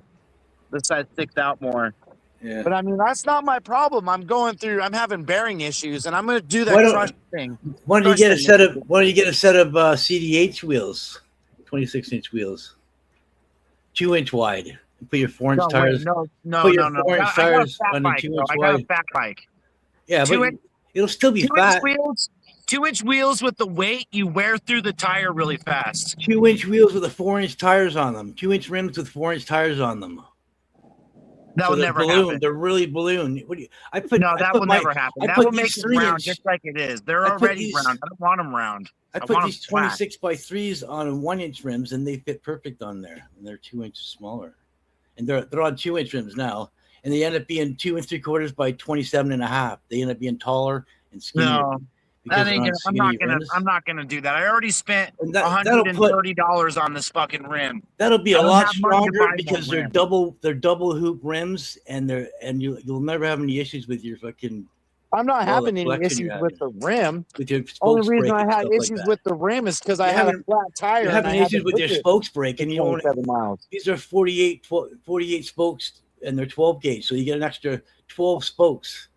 Because you got 36 spokes rims, right? 38. 36. No, I think they're 38. No, I'm guaranteed you're the 36, bro. They're not 38. It doesn't work out. They're 4s in sets of 4s. It's 36. And these are 48. I'm not taking nobody's advice anymore. I'm done taking advice. Every time I take advice, it's just failures. I'm done taking people's advice. I'm not taking nobody's advice ever again. I took advice on solid tires. That was a waste. I took advice on what to do with your money on these bearings and shit. That You was can just a buy. waste. I paid $110 for these front and rear wheels, and they're fucking 48 by 2-inch double wall. $100. I spent $100 on the rim. I had to buy a front rim because I wasn't going to spend $130 to buy a back rim. So I spent $100 on the rim. I had to spend $40 on a tire and tubes, and I got extra tubes. I ended up spending like $170 on the back rim. Wow. I'm just trying to help you out, like the crush sleeve stuff like that. You don't know about. I'll look into the crush. If you don't want my help and whatever, you don't need to be attacked. We're trying to help you out. Fuck. I'll look into the crush sleeve, but I'm not gonna go fucking with my rims and shit. And I'm never taking a governor out ever again. Ever fuck again. Ever again. Wasting your money on this shitty fucking rims. Did it have more power? Did you feel the power of it? Flange bearings. No, I couldn't tell any more power. It was like it had any more oomph. The only where it had oomph was like on a long straightaway with the wind on my back. But then it would just start spinning too fast, and I would try to slow it down, but it would just keep spinning too fast. I couldn't really control it. Goddamn beast. The CDH bikes takes regular bearings for like $2 a piece. I have a bunch of spacers. I'll make a little crush sleeve. That's not a problem. Yeah. If that's my issue, that's probably my issue. That's your issue with your bearings in the back for sure. That's why they're making squeaky sounds. You can't. Right, that can be fixed. That don't sound like any crazy mod. My pit bike axle, if I tighten the rear axle up too much, it'll make it ghost pedal. I can only tighten up so much. You know, you just crush everything together and make it all put side loading bearings to fuck everything up. Yeah, well, I know. That's why you need the crush sleeve so you can tighten it up without putting side load on your bearings, and then they'll survive probably a lot longer. All right, well, that's what I'll do when I get to town. I'll figure that out. Yeah, I'll figure that out. You can just use use a twig or something to measure the inside. Just use a measuring tape, right? So if you don't bring your caliper. Lawnmower tires don't have a crush sleeve. They're different though. They don't have flange bearings either. No, they're the same flange bearings. My flanges are built into my rims, so the bearings just are regular and they just slide in. They're cheap bearings. Like I will say this $2 each, $20 per 10. When I put those yellow wheels on my camper, I made sure to put a crush sleeve inside. I can take on the trailer camper wheels. On my CDH. That could be why the bearing went out over here. Because I mean, it's been last time I had to replace the bearings on this trailer was still a long time ago. These bearings here, all you got to do is you take it apart, you loosen the bolts up, you take a hammer and tap the bearing at one side, pull the axle out. I know that. That's not the problem. That's not the new ones in, tighten the bolts up, and it's like in 2 seconds you got bearings in there. Those flange bearings are bullshit. Taking bearings in and out is way easier than having to fix spokes. Way fucking easier. Spokes take hours, bearings take minutes. That's really where it's at. Spokes take hours, bearings only take a couple minutes. I've never broken a spoke in my life. So I don't know. I haven't broke any spokes in a month almost. I put a China chain into my spokes when I first started this hobby and never broke a spoke. Just so you got 11 gauge, so they're not 10 gauge. The 10 gauges break. They're more brittle than a 12 gauge. 12 gauge has got more flexibility. The 11 gauge are soft. They're soft spokes. You can tell by that. Yeah. They bend. When you bend them, they stay bent. And the hardened ones, when you bend them, they flex back. They don't stay bent. You know what I mean? Like when you bend them to put them in. Thunder. When they crack. That's how you can tell. When you bend them, to put what would be better? A rim up. Drill a hole, snug it down, drill a hole, put a pin in. Now they always know where to tighten it to. All right, I gotta plug my phone in. It's almost dead. I just came to say what up. No, thanks, Mushroom. Really do appreciate it. I'm glad to see that you're at least healthy and well, and not scarred up or skinned up, and the puppy's fine, right? Good, happy dog. Yeah, she's sleeping. She doesn't do the walking very well. Well, I'm sorry to hear that as well. We did 6 miles, I think, today, and she is just out. I guess we'll see how many rear wheels you go through before you come to your senses. She's out. But yeah, I'll talk to you guys later. I gotta go. Thank you, sir. Ride safe, bro. I hope that this lady comes by. I hope Oregon's shoulders aren't as nice as I used to think they are. They're like 2 feet, but then there's no berm. It's like straight down. Fucking gorgeous fucking plate of food tonight, though, dude. You're gonna love Oregon shoulders before you leave. No, I used to like shoulders in Oregon, but I think on the one they're just completely different. Like I don't remember them being vertical. Fucking vertical, dude. Downhill scary, man. When you care, when things matter. Shoulders are literally like crazy. 2 feet, give or take. Sometimes they're 3. And but there's no berm. Why don't flange bearings use it's asphalt and then like this. There's no berm. I got some videos I'm gonna upload to YouTube later. So I recorded it. So anyways. Carter, you got that crush sleeves. It probably doesn't use crush sleeves because it already has it built into the axle. But if you have custom axle like you have now. I have just ghetto axle. They're like 0.5 millimeter less than what the size of the bearing crush sleeve because the one that's come with it built-in crush sleeve like this. No, I know. Like the bike's original axle had one. Yeah, the bike's original axle had one. It's got the bearing shoulder and it's got the threaded area. I wish they would sell those on Amazon. And the bearing sits against the crush sleeve. I wish they would sell those axles on Amazon. Oh. As long as your axle has it built in, you don't need it. But if you don't have it, I know. But I wish they sold those on Amazon.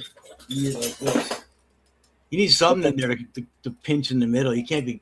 They probably make you buy that whole fucking wheel, don't they? Just to get that axle. If you're pulling in the middle when you tighten it up, and then the flanges are on the outside, all you do is you're putting side load on the bearing. You're gonna ruin them, right?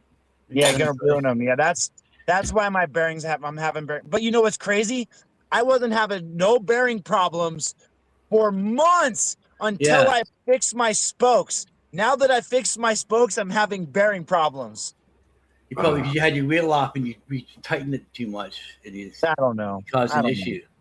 Because all it takes is over torque something together too much, and you'll just side load it and blow it right out in a week instead of a. It was probably hot as fuck, dude, and you just tighten that shit There's down. no reason why you should be wearing shit out as fast as you are. Knows. There's something causing it. Yourself. Don't Still though, around those are robust like bearings. a fucking small motorcycle. Those are Those are precision roller bearings. They can take a lot of fucking abuse. That's what I just got there. All right. Well, I'm gonna do the crush bearing thing. I'm gonna go look at that right now. All right, guys. I'll talk to you later. Right on. Yeah.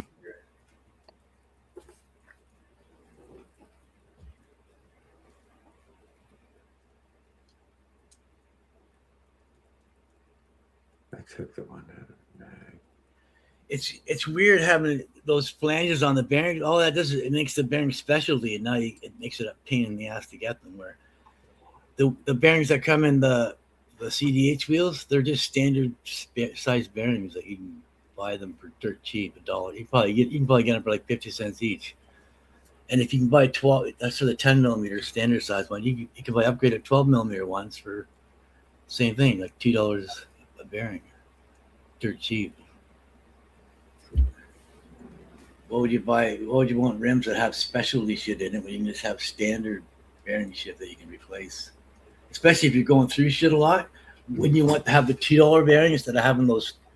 I can imagine how much those cost. I was going through it even once. Those flange bearings must be super expensive. No, I bet you can't get them anywhere. You got to get them. You got to specialty order them. You can't just go to the hardware store and get those. You're not going to go to. I believe you can if you go to the United Supply. There's no way. Yeah. You just having problems before. He said you had to custom order them. Couldn't find them anywhere. But he's not very resourceful. They're not going to be everywhere though, right? It's kind of specialty thing. Maybe his exact size. Maybe. I've never ever seen flange bearings like that in my life. That's the first time I've ever seen a wheel that has. Are you serious? Yeah. All the bearings, the flanges are built into the hubs. You press the bearings in; they're just regular bearings. No, all that tractor stuff is all flange bearings. Tractor, I'm talking about bicycle stuff. I'm just saying, all the tractor stuff is flange bearings. We're talking about sealed bearing stuff, you know. You are the ones that have modified having wheels, you know. Skateboard modified bearings are just regular bearings. Like roller skates, inline skates are just regular bearings. No, those are all sealed bearings. They're not flange bearings. They're just regular bearings, pressing bearings. Yeah. Well, like I said, standard bearings. Some places use flange bearing. I'm just saying, that's a thing. You get them anywhere. You can steal them out of your skateboard and put them in your fucking skates, whatever, or your bike. I ain't against the flange bearing pins. It's still just as hard to fucking put them in and out, you know. They still got to be fucking going just perfect. But but the flange for most of them is just a clip. Very seldom is the lip rolled over, but I have those bearings as well. But yeah, there's a clip. You know, it goes into a C clip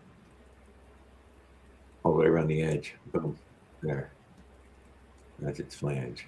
I didn't appreciate how much he kind of attacked me for.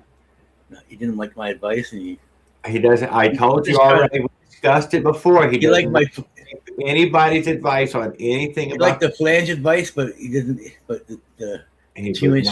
He doesn't like 2-inch rims on 4-inch tires because it's a fat bike. It's still going to be the same size width tire. It's not going to be any different.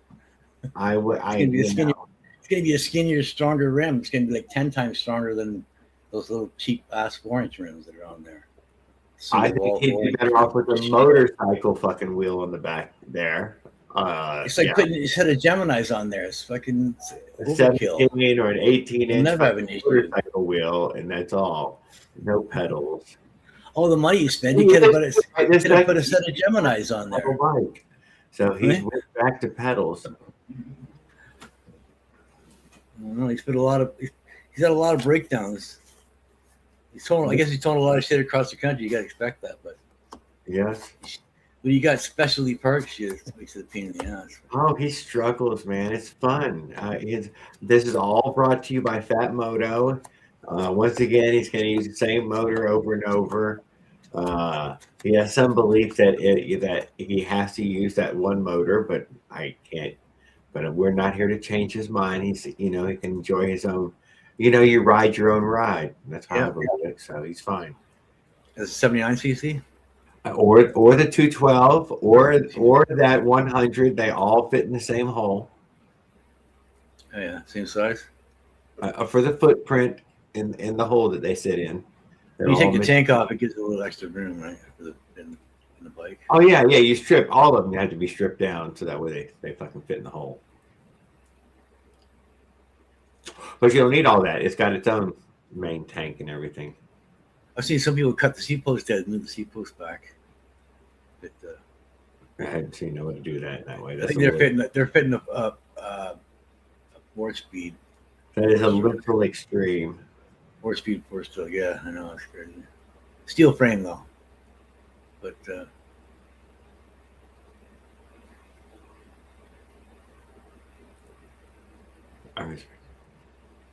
I asked AI, what's the best full suspension bike to put a gas motorized bike on 6cc? Recommend do not put a motorized bike on a full suspension. The chain will fall off. It knows. It'd be better for you to just weld up your own bottom bracket and all in position. Better just move your swing arm up to where the engine is and just move your pedals from the pedals up the head of the chain up to the top. Fucking good enough.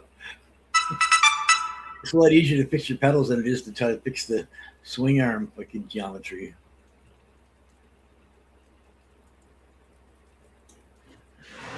Like a dirt bike, right? The sprocket's here and the pivot, it's like but 2.5 to 3 inches straight behind it. Pedals on it. So when it moves up, it tightens the chain up as the suspension moves up. So it has to be loose to start. The further you get from that point, it'll tighten more, or the further back you go, the more it'll loosen. You know what I mean? If you're too far from this pivot point, everything gets, all the math gets all screwed up.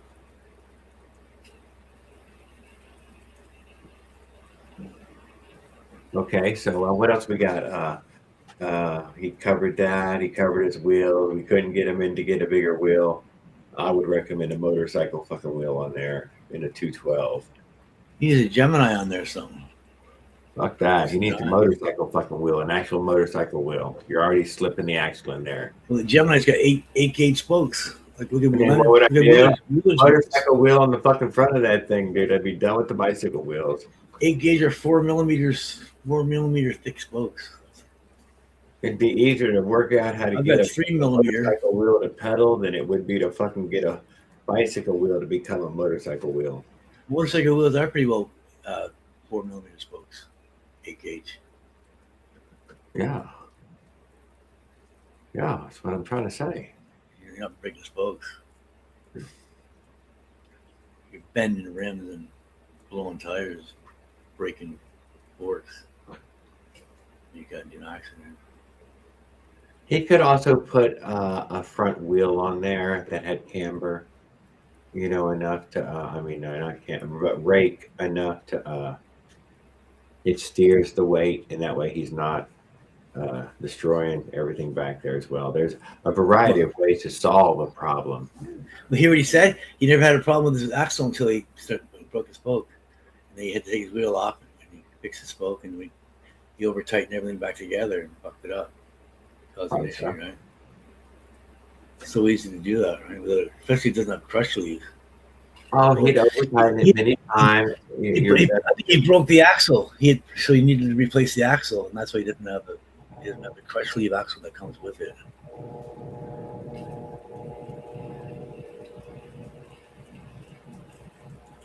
It's like the CDH wheels don't take a crush sleeve either, but it's built in the axle. Right, fucking Skip, putting an Everlast battery in your goddamn car, and it stops running when that battery stops working.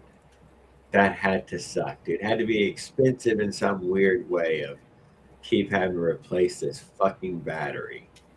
They are pretty good batteries. Not in 1919. As long as you use the battery every day, the batteries will last. That's what matters. Use it in every day. 1919. If you let it sit for 6 months and not use it, it'll sulfate and kill itself. But if you use it every day and charge and discharge it, it'll last. Battery, car size, battery, It's all in maintenance. 200 miles. It's like 200 miles. It's like not changing the oil in your motor and never ever changing the oil in your motor, just running it forever until it blows up. And all the money you saved in oil changes, you can buy a new motor now. It took the hundreds of how to figure out how to make dollars. You know, you can save yourself all the money, then you just buy a new motor and away you go again. You know, change the oil again. What are we talking about? That's not what we're talking about.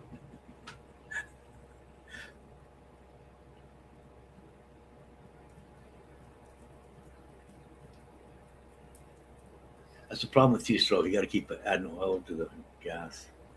It gets expensive over time. One of many sellers. Check them out. About third time I've shown these. Of course, 200 miles is a mile. It was like going to the moon. Right, dude? 200 miles out of your fucking own hometown. Exactly. Must have been like riding to the fucking. Yeah. You know, Honda rims. Yeah. Those are drum brakes. Hell yeah. For towing, those would be wicked. Trail CT90 rims, CT200. Yeah, I think they're gonna be like $84 last time we showed them. 95 each. They've done jumped up from $84. Buy two, it's 87 each. No, you buy two, it's 87 each. You buy one, it's 91. You buy three, it's 84. You buy four, it's 82. Oh. So multiples are getting your deal.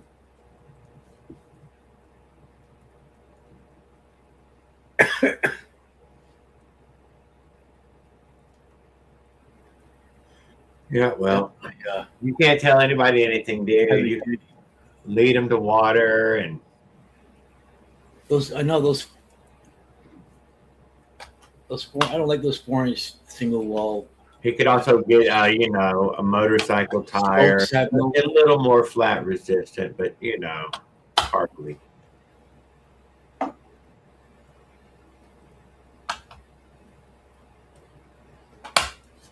Although I'm sure with his size camper, he's very seldomly on the side of the road, but he's half out in the road always.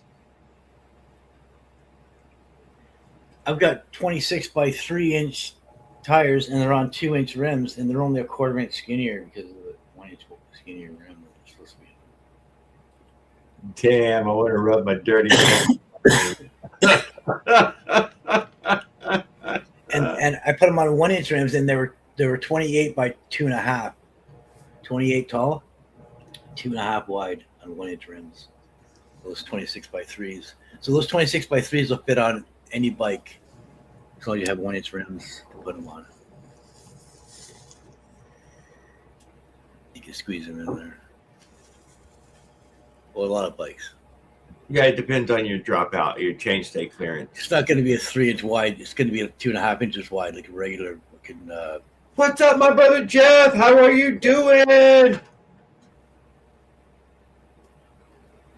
Buddy, Jeff, our buddy, Mushroom came through here. We got a Mushroom update. It's been a while, but he had good signal, and we got to hang out with him for a little while.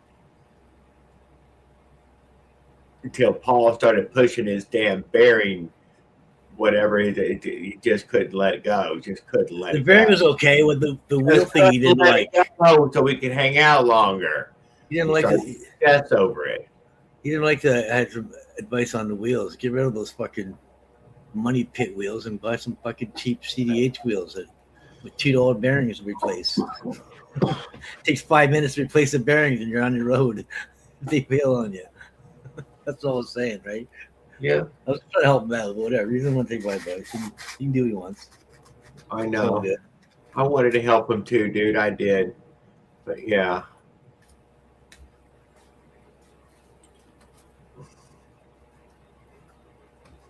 He's a struggle buddy. It's all right. Hey, remember when old Jose was in here trying to get advice on how to get his motorized bike going? We found out it was hopeless. Just hopeless. You can't. Just hopeless. Hopeless. Yeah. There's been a few of them who were like that. You're like, oh shit, I didn't realize it was so hopeless. God damn it. Now I'm just being rude. I've got a new motor that won't run. I think it's the CDI because this. Oh my God, some of these guys are hopeless. If I got sparked, I don't know it's the carburetor. It's not getting fuel, but I've already had a problem with the car not stopping the fuel. Now I stop that. Oh, that's right. Same one. Maybe now it's not getting enough fuel. Maybe now it's not getting enough fuel in the car because I adjusted too much.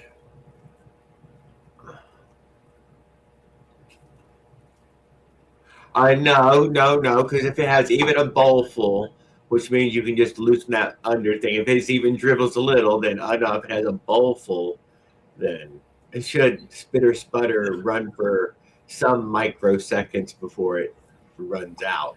The brand new super soft gas line I put on there is now it's rock hard. It's like hard plastic. It's like this. You can't even bend it. It's like yeah, you take it on and off one or two times more, and you got to replace the whole fucking line. The alcohol and the gas makes that eats that rubber reaction. I've got some actual rubber gas on here.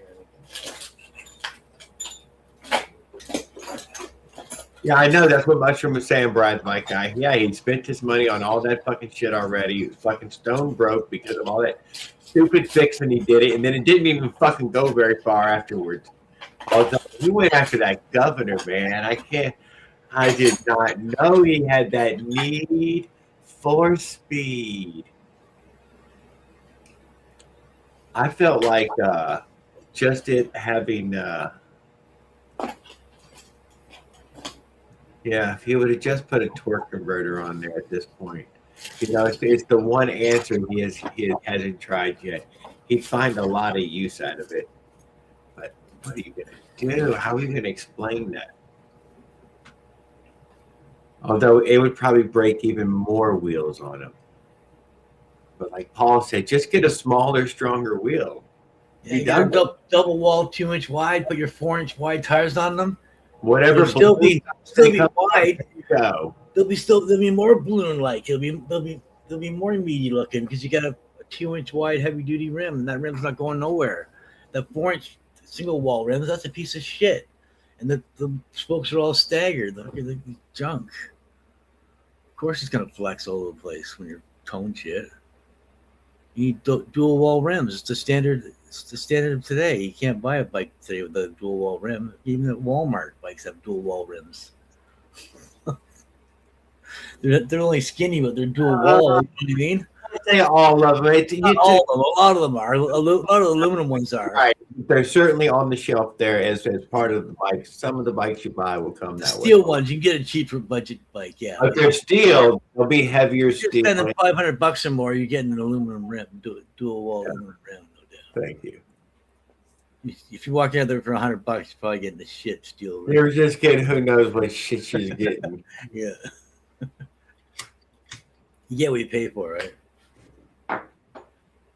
I always try to recommend wheels as one of your best upgrades you can get. Tires is an incredibly important. If you want high end, you're going Trek or Giant or what's the other one? Raleigh. Raleigh's old school Raleigh, but the new Raleighs are cheap shit. Okay. It's got to be 90s Raleigh stuff because the new Raleigh stuff is just garbage now. Cannondale. How about that? We'll throw Cannondale. It's entry level, half decent crap now. Because I got a Raleigh bike and I was researching it, and they're saying the Raleigh shit now is garbage, but the stuff in the 90s was high end stuff. It's not the high end it used to be nowadays. It's all garbage crap. It's like everything, right? Everything goes to shit after a while. Corporations take it over, and it's all make the shareholders money. Yes, it's all about profits and everything. put everything, poison everybody, but don't throw anything away.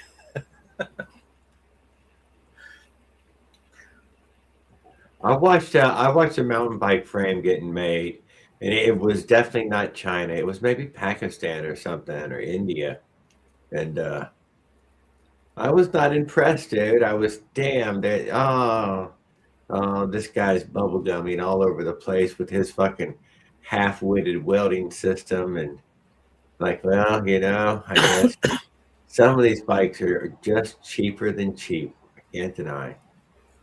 Yeah. But most of them, They're good enough for who they're for, I guess, right? Yeah.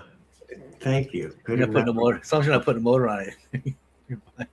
Yeah, most of these I wouldn't recommend, but whatever. Yeah, they did kind of intend that you was going to put this on the 90s, 2000s 10-speed and the 80s, 90s, 2000s mountain bike. You can see how the mounts were made. This is who they meant it to fall in the hole on. Specialized is the other. Specialized, Trek. Specialized is a good one, and yeah. Giant. Those are the three top high-end bikes nowadays. And everything else is like entry level. Cannondale. Yeah. There's a few other ones too. Yeah. There's a few other ones. Yeah. I can't come up with a single other one right this second. But if I thought on it hard enough, they would show up in my head. Yeah, I'm talking about in the U.S. Mm-hmm. But it's a very select few, and almost all of it's made in Taiwan and has been made there for a long time. A lot of it's made there and shipped over here, and assembled here. Yeah. All the high-end bikes are made. But they're still made to a certain standard with certain spec metals, so they're still good. All the low-end, especially made in places like China and India and Pakistan. And then all the mid to high stuff's all Taiwan and stuff like that. All Taiwan, dude. You wanted to say Taiwan Korea. back. This is going to be 100% chromoly. It's going to be the best thing you ever seen. Yeah. The welds and cleanliness are going to be amazing. Everything can be detailed.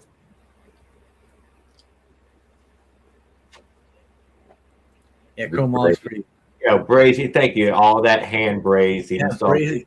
Taiwan hand brazing. On the micro machine, the top tube gas tank had a cable stop brazed on.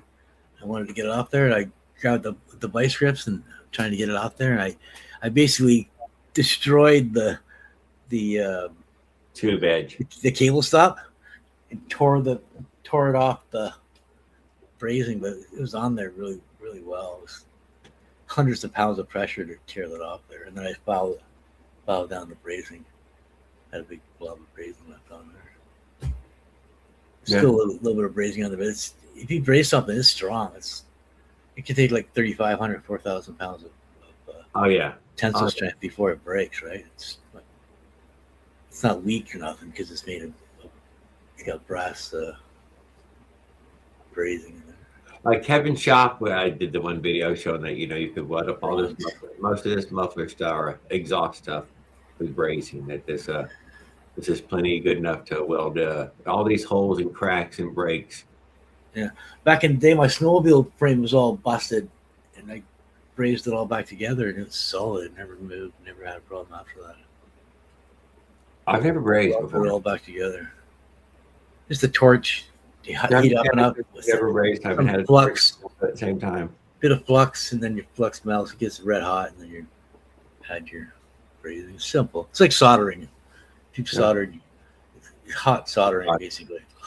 Even tin. Hotter solder. And a little tin work, a little hot lead work as well. Yeah. When they do air conditioning, they braze all the joints together. I say braze. That's my plumbing. When they do plumbing, they sweat the joints with lead, right? This is something my brother Seth made for me when he was in. Oh wow, cool! Drum set, nice, awesome. Yeah, right. His class for brazing, he brazed it all up. Yeah, sweet, instantly recognizable. Nice.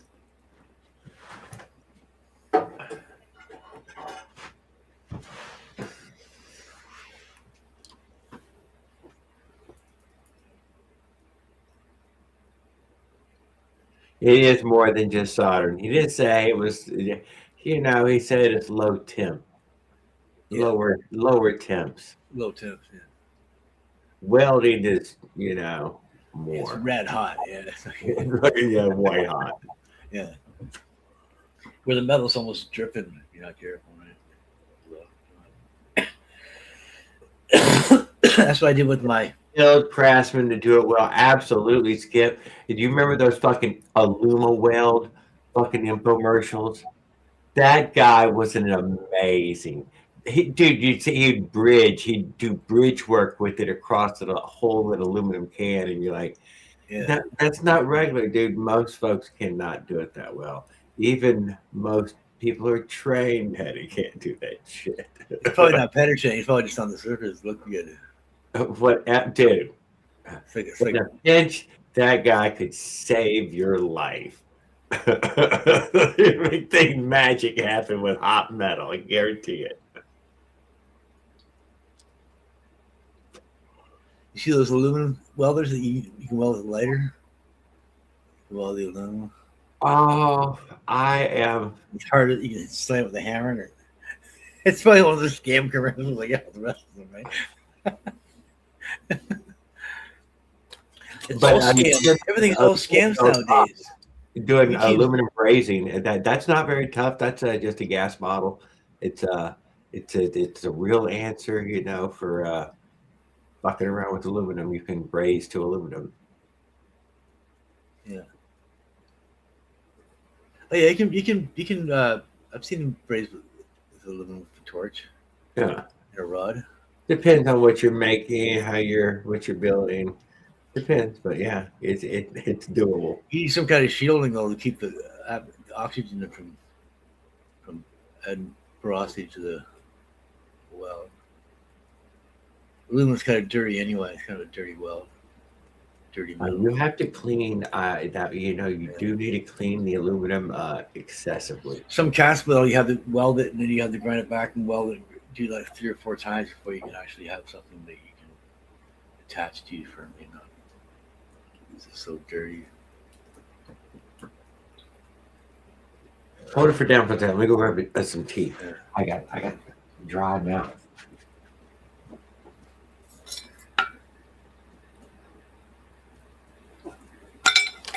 I bet you those don't ship to Canada.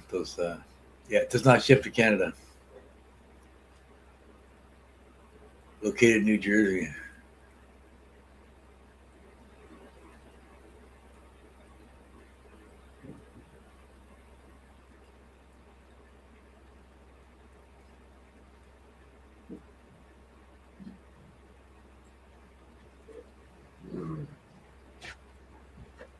I'd like to get one of those Honda Trail or trial bikes. Trial bikes? Trial bike, yeah, the one with no seat when they do tricks on. So you can hop up on a rock 8 feet high? Yeah, jump over Get cars. the hell outta here. Get out of here. Hop over rocks and Oh, God. drive up walls. I've seen them do it, and that's not possible. And you're like, no. It's a 10-foot high rock, and he just went zing. Wow. He touched the rock up once, and then he was on top of it. And he did a hop, and he did a little skip, and then boom. But you can watch the cat and the squirrel do that shit, bing, bing, bing. Oh, yeah, just a few touches, dude. Their touch counts more than your touch.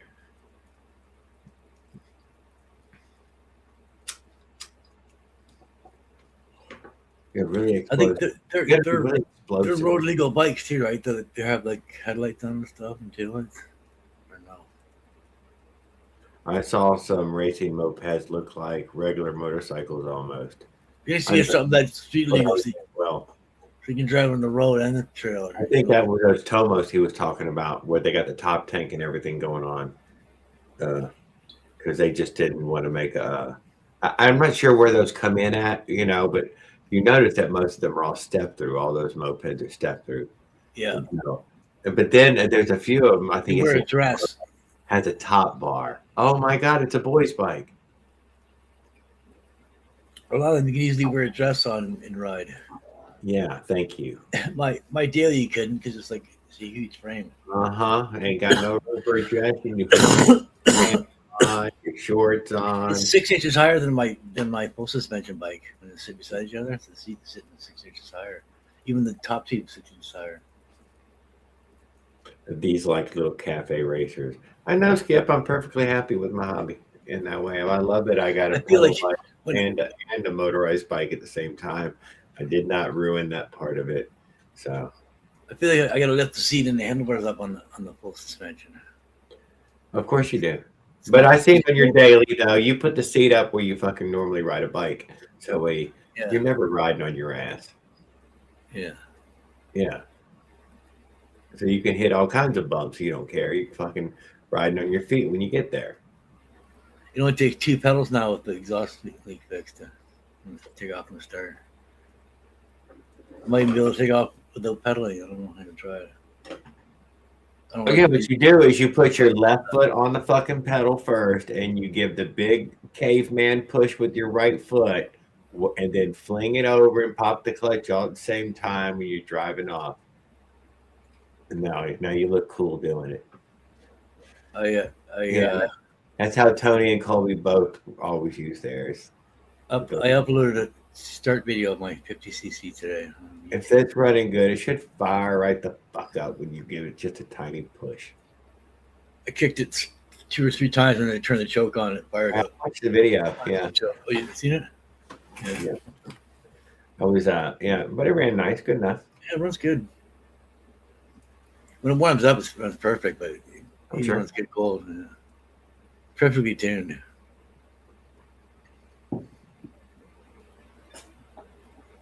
A little rich, on the rich side. I like to be on a little bit on the rich side. Gearbox. My plug's black when I check it.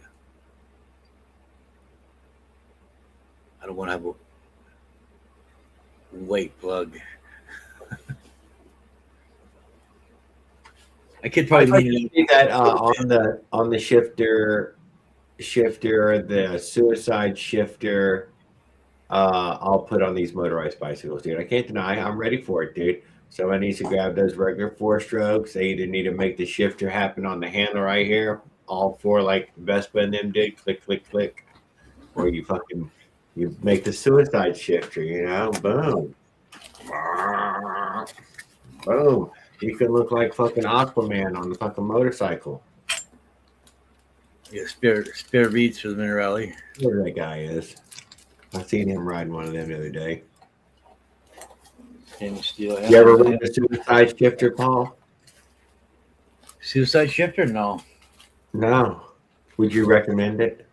I wouldn't recommend it. I could probably ride one though if I right. Yeah, really concentrated.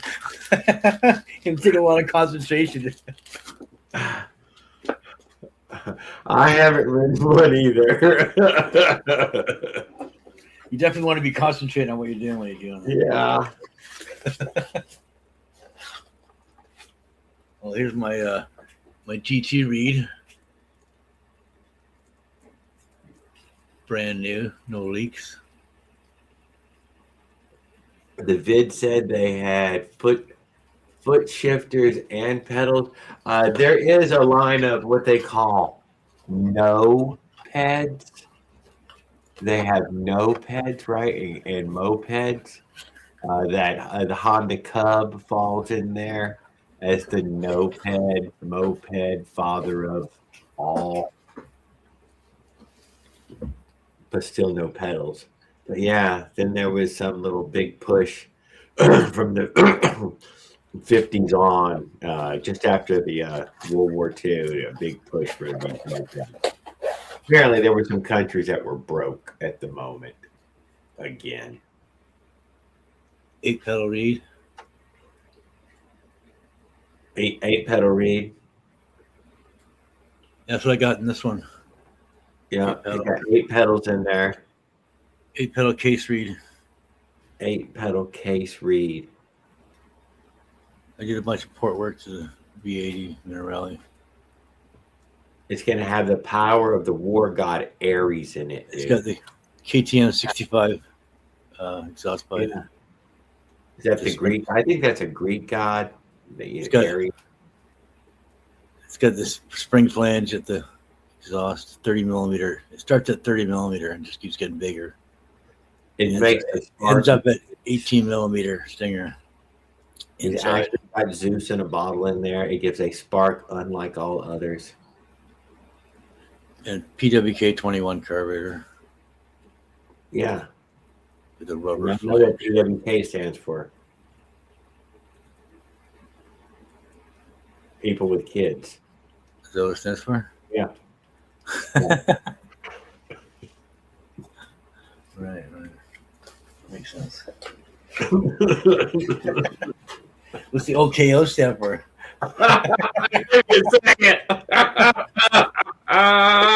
These are the same, right?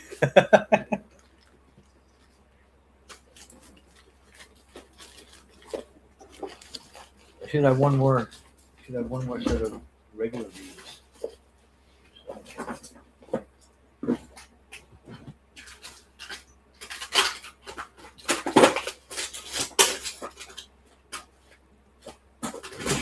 Right, automatic shifters.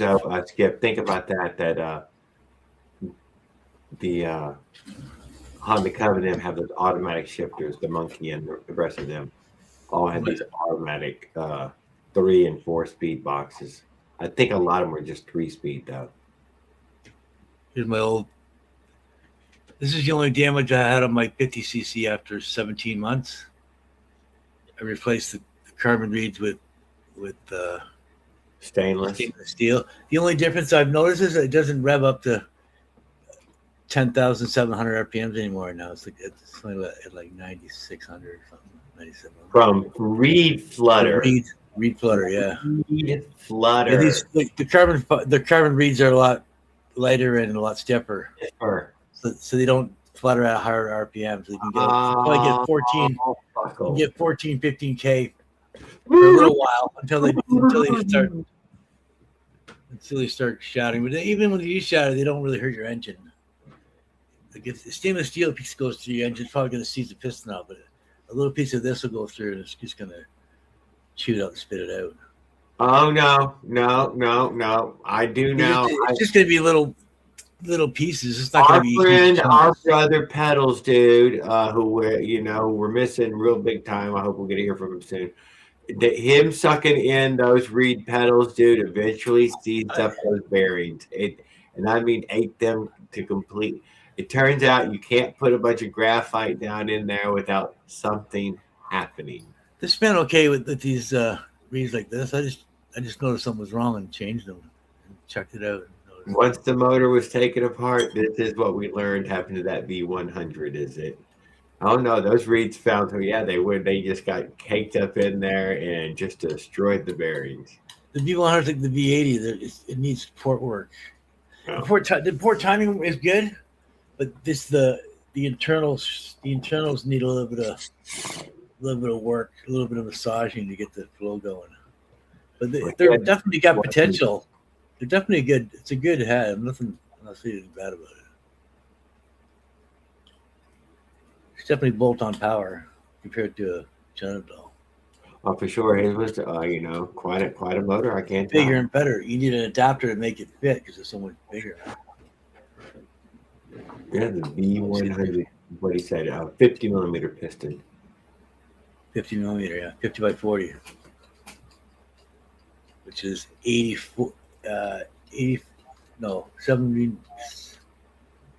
Hang on, is it 79? That's 79. I think you're right. 79. See, yeah.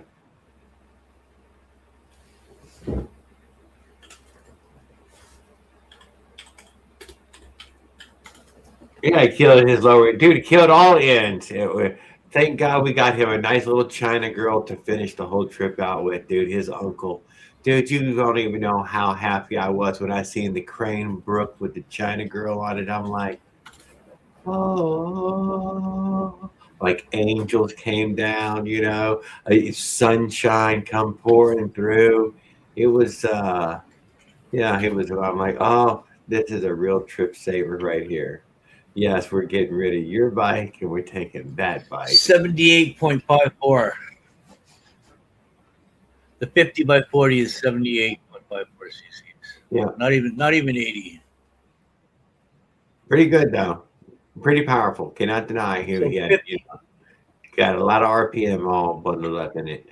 50 T by 40 is 85, right? 84.95. Yeah, so that's pretty well. So you can go 42 strokes. So 50 by 42. Let's see what that works out to be. 82.47. So even 41 stroke. 80.5 cc's. So you need an extra millimeter stroke to get the 80 cc out of a YD 100.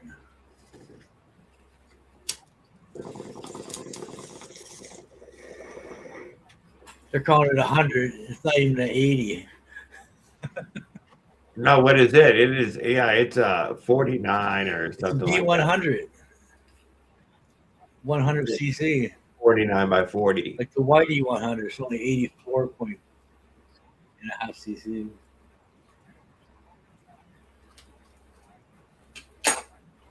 It makes it confusing now that they're actually telling the truth now with the Avenger.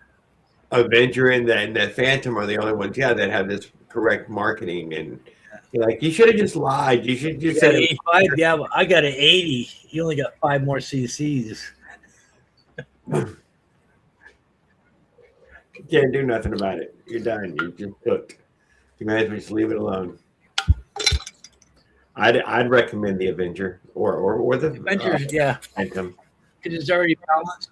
It's got lots of power. Yeah. As your starter motor, if you was just starting off, I'd say that box is the best box you can get right now. Yeah. It's an actual 80 cc. They're not lying. It's an 85. 84.95. Close enough for me. Both of them were that. And I would assume that most Americans are bigger. And it helps for the fun factor that is already. Sometimes the strokes are a little bit varied too in millimeters. They're not dead nuts. They drill it a little bit off a bit. I would not doubt that plus or minus in that way that you can off center that micro hole in that. That's why some motors are rippers and other motors are shit.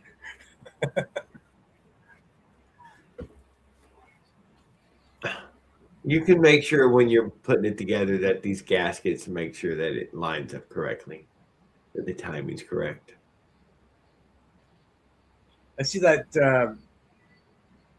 buddy there, the B100 doing, or B80 doing 13.5 RPMs.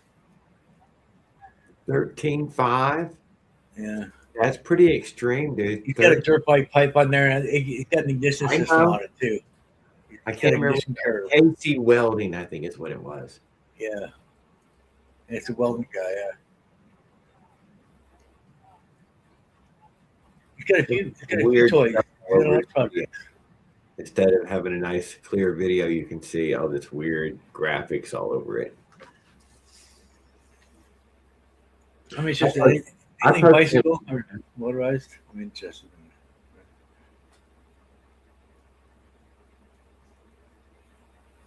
13, I feel like is extreme. I can't deny. 13. Yeah, even people who are laying claims to 12, I feel like, these are pretty extreme numbers. I would, hard to get it up to 12. You must have some runway to get that thing revved up there. Yeah. I would even use a slight downhill just to, try to break it free. You can hear it in the over rev. It's over revving 1300s. I don't know. But it was just free revving right there on that little tack. Yeah. I remember that. But whatever. It's still, that's a real strong little motor, dude. It's fucking revving. Ring, ring, ring. Yeah. You do some drive-bys, you look like it's doing like 50 miles an hour. Yeah, probably so. I'm sure. I bet it does it easy. There. Yeah. It was a big bike. He was a big guy. I like the bike build because it was like my size. I like the big He bike. builds and sells pipes, I think too. I guess that's what the KC welding part. Designs them and welds them together. I think So, Farquaad got his pipe from Kirby, yeah, but I'm not sure if how that's turning out. that's a dirt bike pipe modified to fit his frame for the Avenger. The Avenger doesn't really have a pipe. I don't think you have a pipe made for it. Avenger can take a dirt bike pipe. You can take a dirt bike flange and bolt on there and put a dirt bike pipe on it. My RPM just sits there. That's what you're supposed Where, to do. Mike? Where are you getting it up to? What are you getting the RPMs up to, though? Are you hitting 12s? Surely you got to be coming really close to 12s. I'm sure 12s. 40 millimeter exhaust studs is not enough for a dirt bike flange. Dirt bike pipe flange. You need the 50, 52 or whatever it is on the Avenger. Well, that's a lot of power, dude. Because that's probably comes on 6,000 RPMs and then just stays on forever. The Avenger's got a power. It's got a monster exhaust in the Avenger too, right? You need room for the exhaust. You need room for the exhaust to get out, and you need room for the weight to get back, right? I've seen Mike Legault ride. I don't know how fast he's going. He rides some nice back roads. Doesn't have really scale for how fast he's really going. I don't know how fast you're actually going. What is this KTM 65 pipe start at 30 millimeters and just keeps getting bigger and bigger and bigger? And it's 120 millimeters around in the middle at the valley, and it goes to 18. It's like for a 65cc, it's got a 30 millimeter exhaust. It's massive. I don't know why it makes it so big. Must be a reason, right?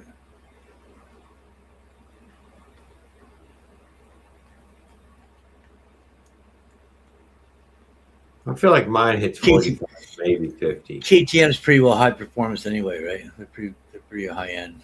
Even the porting and their cylinders are pretty high end.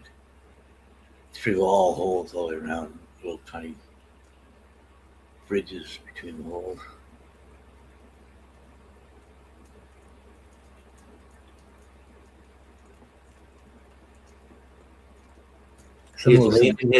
He's leaning his fuel out now to measure if he's going to go a little faster with 40 to 1, over 32 to 1, but 50 to 1, probably goes faster than 40. More oil is leaner. Measurable, immeasurable. More oil is leaner and better lubrication. It just dumps it out the tailpipe. I'd run 16 to 1 on my first tank of when I'm breaking an engine in. When you're breaking it, way too much oil. Yeah, just it is killing it with oil. It runs lean, so you got to run it rich. You got to run it rich. Yeah, look in their book. More oil is less air. Or less gas. It'll displace the gas and it'll be running leaner because it'll be more air. So if you want to run a leader, just put more oil in it. Oh, he said that he is spitting out a whole bunch of fucking oil and he's sick of it. That's good. If a two-stroke there you go, Mike, dude. 50 to 1. Don't be afraid. You're mixing this stuff up. Yeah, you can run 50 to 1. 50 to 1's gorgeous. If you're confident, you're going to mix it correctly. If two-stroke ain't smoking, it's broken. It's got to be smoking. Oh, it doesn't have to be spitting up a whole puddle of fucking be smoking, green fucking goop shit that falls out in places. I don't know. It depends on how you have your exhaust pointed, actually. If it even drips out. How much of a puddle is made? No, it just gets blown out whole, don't it? Yeah, so the problem is it gets blown out that goddamn hole every time you run. I run 5 ounces or 4 ounces in 5. No, I run 5 ounces in 5 liters. It gives me 30 I'm going to go with that's close enough to 32 to 1, and I'm going to call it that. I'm going with 34 to 1. It ends up being 34 to 1. Yeah, 1 ounce at a quart, 1 ounce at a liter. Close enough. My gas can has a gallon mark and it has 5 liters. Yeah. I was running like 50 to 1 for the first year on my when I first started out, because I thought it was a gallon, but it was 5 liters. It's 3.78 liters is a gallon, and I was running 5 liters. Well, how good are you at measuring gas? I don't exactly actually measure it, dude. I'm more of a, and then look at the side of the carton. I don't fucking pour this shit in a measuring cup and put it in there. No, my liter can's got ounces. It's got four, 4, 8, 12, 16. There we go. There we go. That's what it gets. It's got 4, 8, 12. So if I use 6 ounces for 5 liters, that's what it is. So shit. So if there's 12 ounces left, I'll use half it, and 6 ounces left. Yeah, I use 6 ounces for 5 liters. And I was using 4 ounces, and I should have been using 6. So I was using 33% too little oil. But it's no problem. It just never smoked. And I was wondering, why did this never smoke? Because it's running like 50 to 1, but it never had a problem. Listen, that it makes gooey, sticky, heavy oil. That's one of the thing I was kind of curious about. It is making that gooey, sticky oil at 16 to 1, 300 miles, takes it apart and finds gooey, sticky. How much did he say? A shot glass, damn near an ounce of that gooey stuff. If you use I think if you use a Lucas, it gets sticky and gooey. I've heard people. You know what I'm talking about. You know how it's this half burnt, half cooked fucking 2-stroke gooey. Won't come through the system. Yeah, needs hot, fresh gas, literally liquid gas to slosh around in there and dump it out. Yeah. Or nitromethane or something.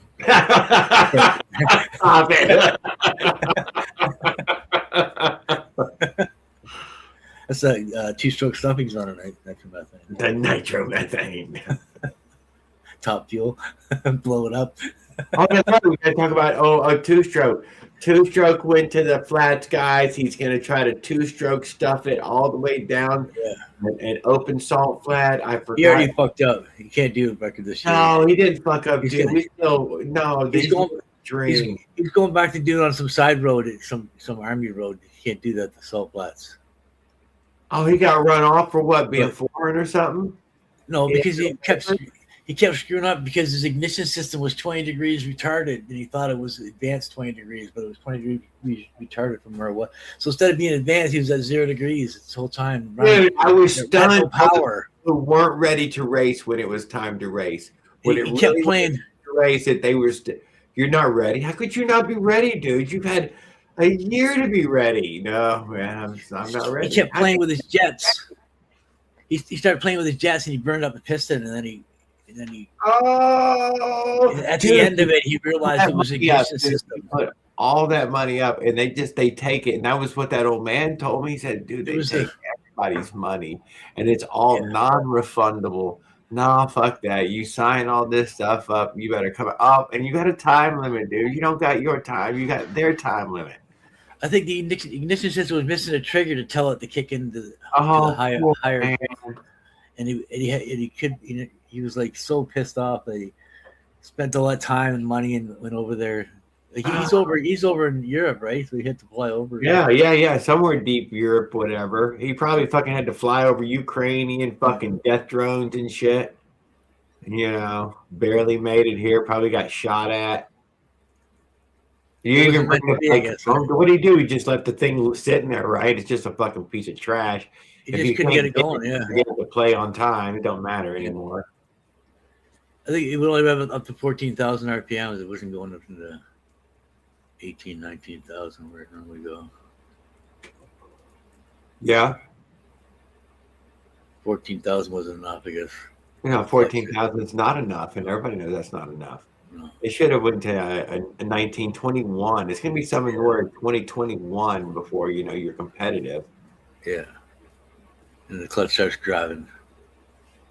And he's what? He's not. He's nowhere near that. He's hoping to just get to 18, just to beat his own personal record. Damn. You see, the cylinder's upside down. It faces the ground. Yeah. That's pretty wild. They probably just for some room reason. So if you have any oil, when your engine shuts off, all the oil will run down to the top of the cylinder. And it'll be all in your spark plug. It'll be all full of oil. You want to pull the spark plug out and drain all that out before you start it up. Clean your spark plug off. Well, I think he's trying to make the motor himself, right? This is a shot at his own little motor.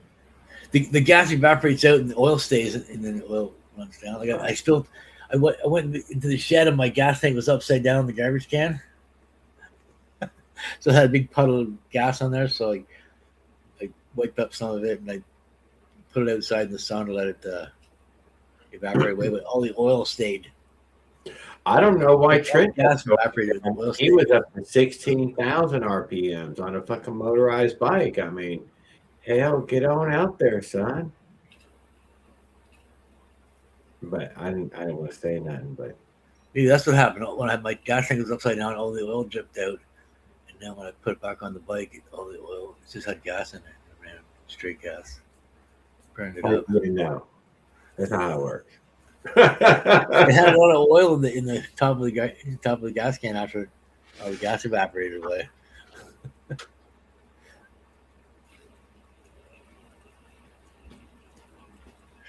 Yeah. I'm sure the oil separates out the gas and then it sloshes back around, it kind of mixes back up. Is it always going to stay mixed with the gas, the oil? I'm gonna say they stay in solution together. Although you'll notice that that the waxes and all that are in these fuels and oils will start to fall out of them. There's a whole bunch of fucking waxes added. They fucking. I buy the ultra premium Sunoco 94. It probably has more wax. No, it has Tektral. Has cleaners in it. The problem, cleaners attached to wax to clean. Who knows? I have no idea. It is very seldomly anything straight from the. It's a thing. It's a higher octane, so I figured less pre-detonation with higher octane, so it doesn't burn as easy. Higher octane puts out the coals. You don't like nice with an open flame or spark.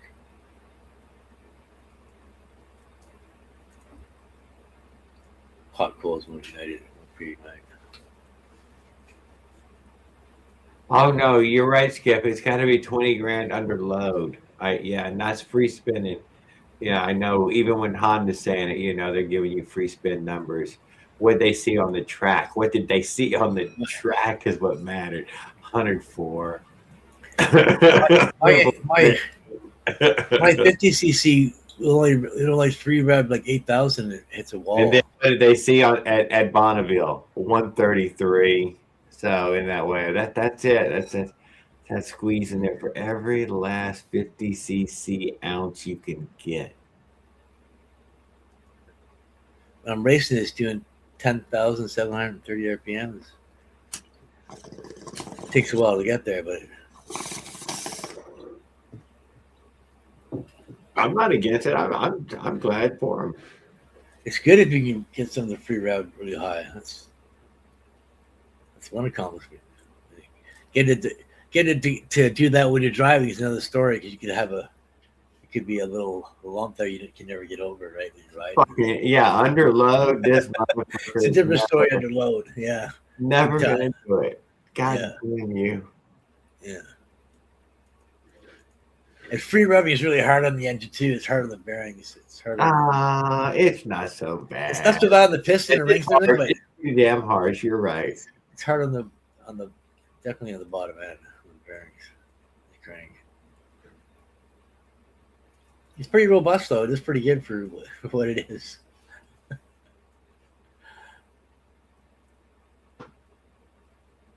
What are you doing, Ro? Are you running commercials or something through here now? Route cheapest made. What the hell's going on here? If I fucking click on something and I get blinded by a fucking light again.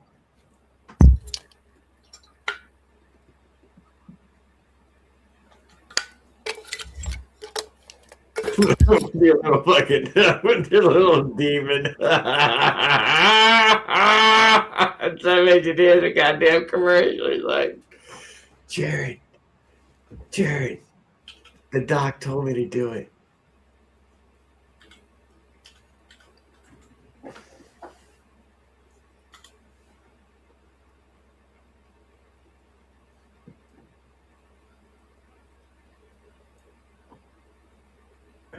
He says, I've been listening to the voices in my head again. They're hard to argue with. $69 for the V100. Oh yeah, that's not a bad deal. That's the cylinder, the intake, the reed, the piston, window piston, base gasket, head gasket, 10 millimeter spacer. Yeah, there you go. And the reed gaskets. That will turn your Whitey 100 into a goddamn screamer. Everything that you could take, everything that your China doll would come off that and bolt right on there. I feel like that was stronger than my Avenger. It's the same bolt ups. A rip to a higher RPM by a bunch. You can put a bolt bang right on the intake. It's ready for a bolt bang, and the exhaust is ready for. He didn't have a bolt bang in there. I don't know what he had on there. Good. It is fit for a bolt bang right in a second on the. Yeah, it's got the small bolt bang in. Spigot. It's got the spigot end. Like the one I put on my V80. Yeah. On my V18, VM18. Yeah, little intake I had. $69 is all it is. What's that? You said $69. $69.99. Prime 2-day free shipping. Yeah. Performance V80 B100 cylinder body kit for 6680 B100. I'll put the listing in the chat in the. Well, I mean, you ain't gotta you unless you're advertising for them or something. Oh, so they can see it. So they can see what's going on. I think it's cheaper down there. It's gonna be cheaper for you guys a little bit. This is your Canadian money? This is Canadian money, yeah. Oh, get out of here. Canadian money, yeah. It's like, wow, the wicked deal for me. That's like change or something. We could probably, dude, even Raul probably got that on the floor of the shop down there.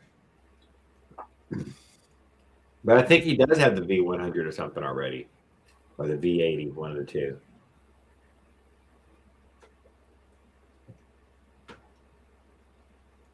My bike, good torque, 6,000. Oh, it's a big link. Oh, it's a small link. There you go.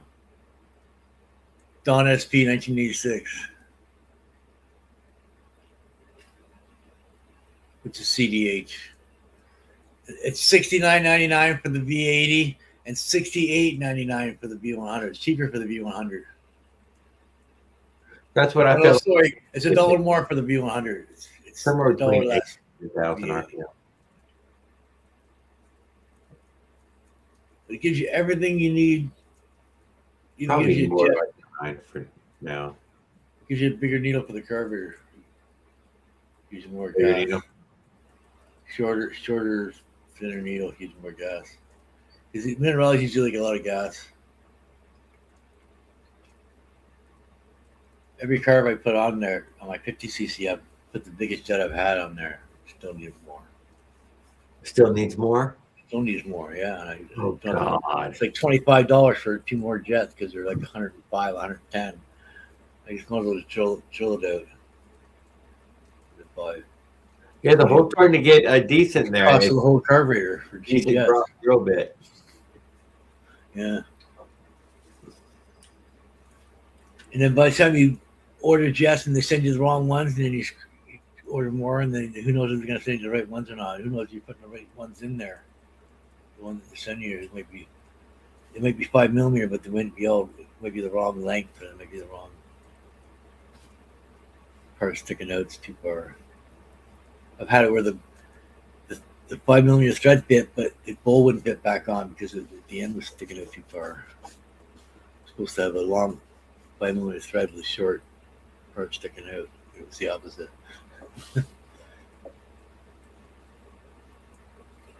You might as well just get a drill bit if you're going to be doing jetting.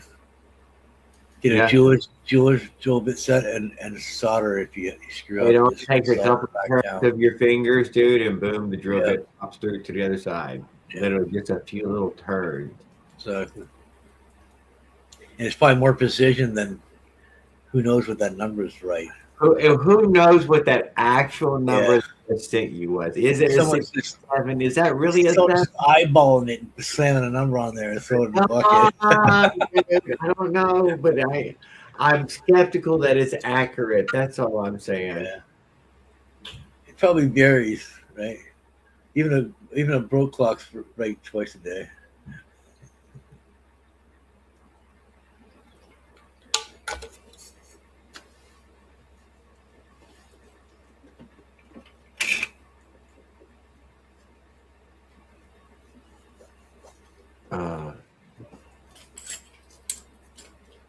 What else was there?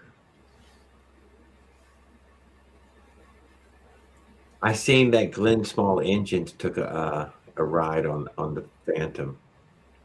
I can't remember if that was one where we had to get his wife to come pick him up.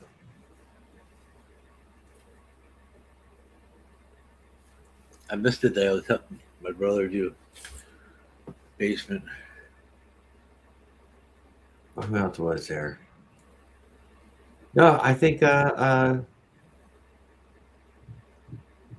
I can't remember what his name is. God damn it. There's a couple of Canadians. That Stewie, that's a Canadian guy posting on Motorized Bikes. You probably don't subscribe to none of them Canadian guys. I noticed that y'all don't follow each other. There must be real Canadian rivalries. If they don't live in your neighborhood, you probably like fight them or shoot I'd probably follow if I knew. Yeah, I'd follow if I knew. You don't follow them. Because they don't connect. Most times. A lot of times I'll find people in people's chats, and then I'll just click on their name, and then I'll go to their channel, and they'll have some bike shit, and I'll subscribe to them. Yeah, that guy Stewie has come hung out with us or not. Who's the other channel that I thought was Canadian though? Well, but I think you are. That's how I usually find people. I gotta find people. I gotta go looking. Nothing is recommended. Well, he's got a damn maple leaf. That Stewie guy. He's got a goddamn maple leaf up there in the corner. so everybody knows. I followed a few Canadian guys. Yeah.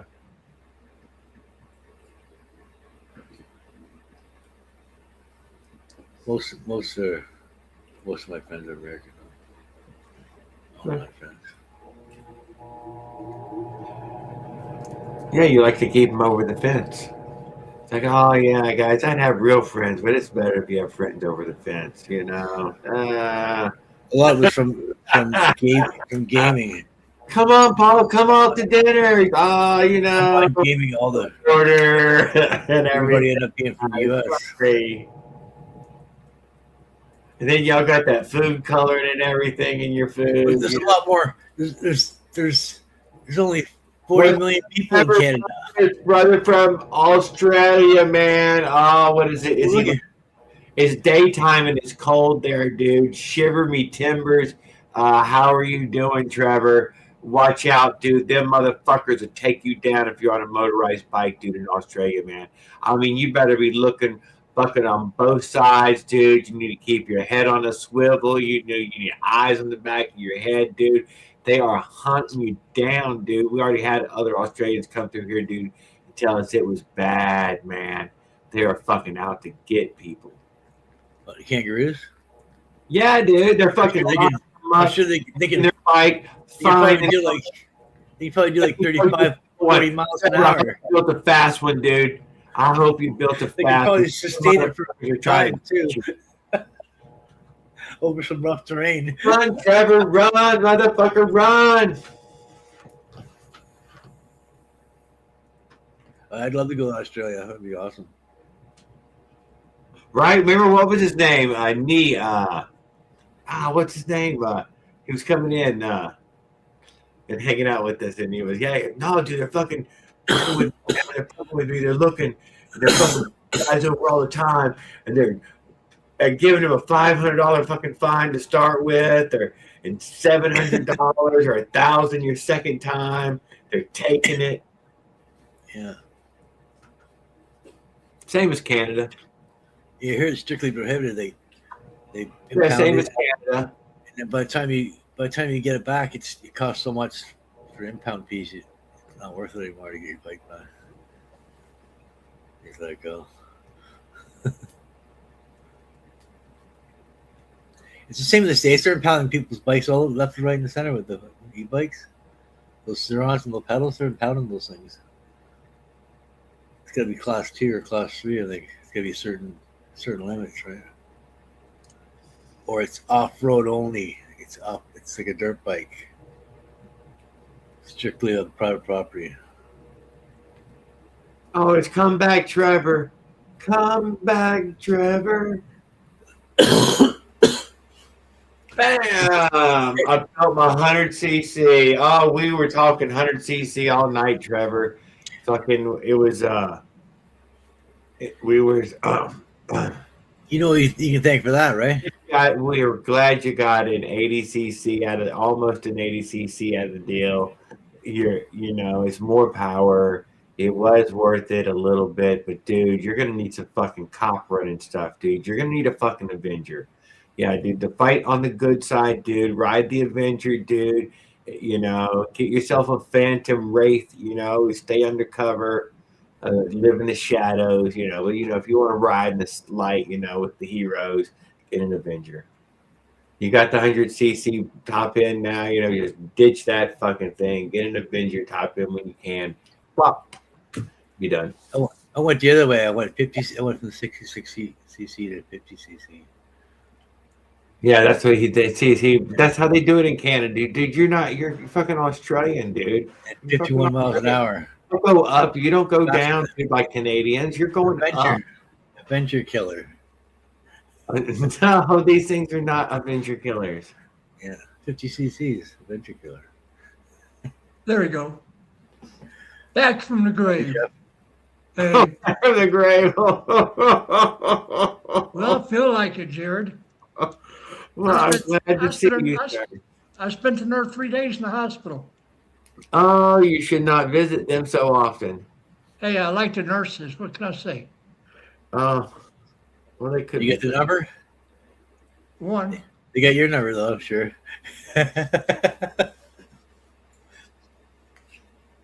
Dude, the Avenger is like the Harley of the bicycle world. I love it, Skip. It's fantastic. But, you know, it's upside down there in Australia, dude, and they have to fucking fight koala bears and kangaroos all the time. So, you know, he might have just now heard about this shit. They got to hang on for dear life. They fall right off. Right? Yeah, the fucking, you know, but at least he ain't got to fight fucking polar bears, you know? Polar bears and fucking beavers. Hey, Paul, you remember I was telling you about that bike I was going to get from my neighbor? Yeah. That idiot sold the one with the frame with a built-in gas tank, and he's giving me a different one tomorrow. Oh, shit. Well, you know, he might have needed the money. Someone probably wanted that one. Wanted the gas tank one. That old man across the road doesn't need no money. He just bought a brand new car. Somebody probably wanted the gas tank frame, though, right? No, I think he More just felt popular. sorry for his nephew. Maybe. Yeah, maybe he had to put some fucking money on his books, you know?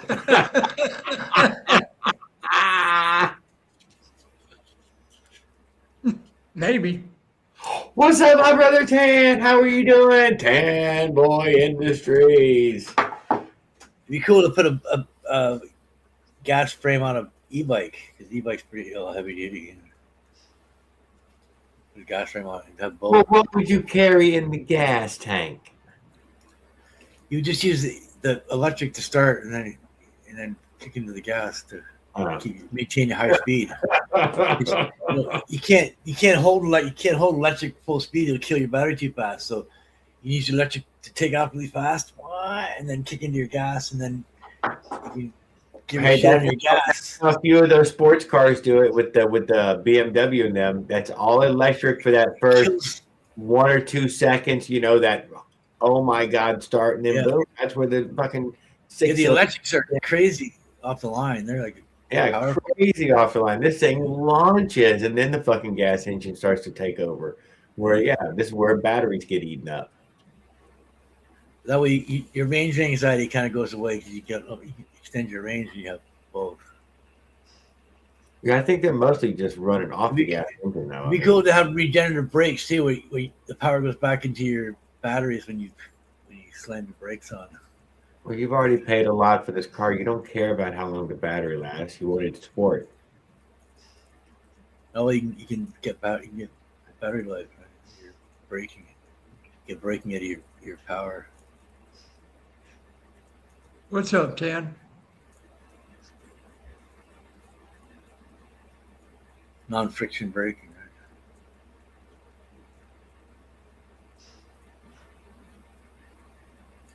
Right? Okay, so he says he's put his next project is to put the 125 pit bike on the bike. We were just covering that one, Trevor. We're into that. We want here where we hope that you can get that done. We say suicide shifter. If you take the pedals off, it's a mini bike. It don't count anymore, you know. But if you put the suicide shifter on it or the hand shifter, you know, then there you go. We're interested in somebody doing that one. Paul said he's going to do it next, but he's going to save up for another couple of years. Suicide shifter, yeah. But he said earlier, he said he'd suicide shifter all the way.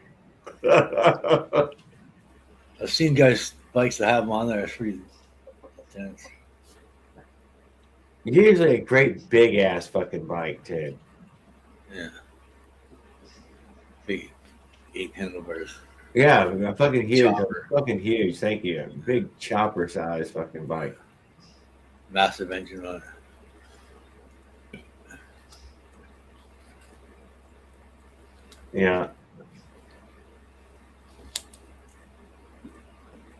The suicide shifter sounds easy enough. Just a bar right here. Click, click, click, click, click. You know, same as it already does. You know, one direction. You know, like go the handlebars to shift. No, you gotta let go of the gas and you pull the clutch in. You let go of clutch me on the right. If you clutch me on the right, if your shift is over here, right? So you grab the front brake and. I would say that they let go of the gas to shift and then get back on. Get back into it.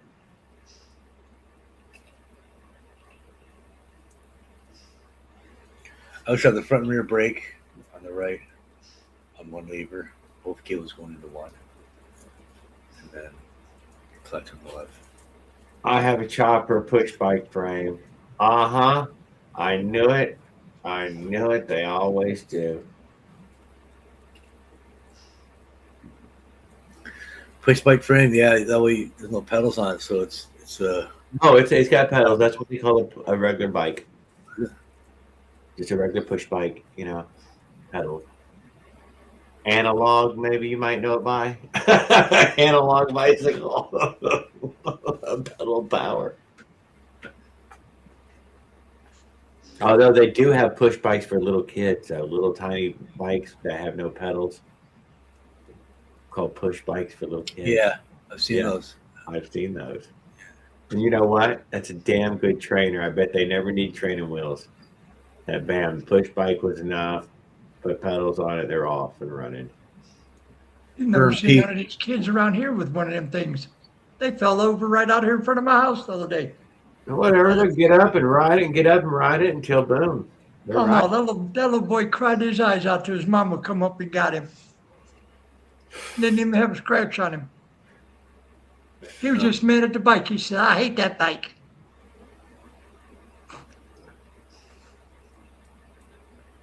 Might be foot clutch. Oh, foot clutch. Come on. Why you got to make it even harder, Skip?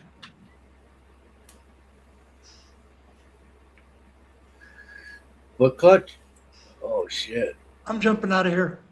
Okay. Hey, Jeff. I'm glad you're doing well. I'm glad you're around the house. Sure, good to see you. I'm gonna be on YouTube. I'm just jumping out of the live chat. I Right on. understand, but I wanted to say, thanks for Thank hanging you, out. bud. Yes, sir. Appreciate it. Thanks for popping in. Yep.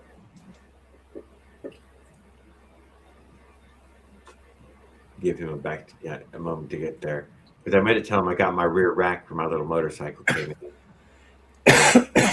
So one lost item in the mail actually showed up. Bada bing.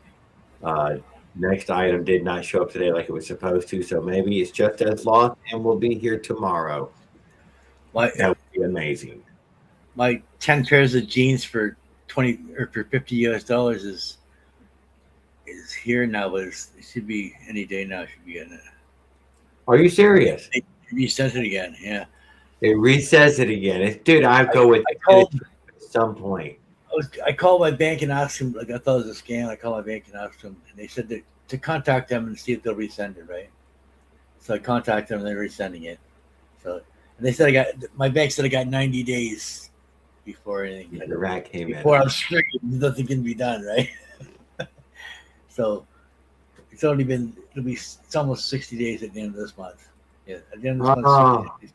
So I get me a little over a month, dude. So they had already. I'm either getting a refund or I'm getting the jeans. They already told me. You lost your pants. They lost it the first time. Yeah, they said it was successfully delivered. Only lost his pants on that one. That's why I wear a belt. You should have suspenders on. You won't lose your damn. I These do are have stretchy. suspenders. These are stretchy pants, so you don't need a belt. They kind of like. Hey Trevor, thanks for hanging out with us. Update us a little as you build this stuff along. Old man's pants. Yeah. Get some stretch to them. They're not fucking tight. That way you don't get plumber's butt. Yeah. You can bend over without ripping your pants open, right? We'll stretch a bit.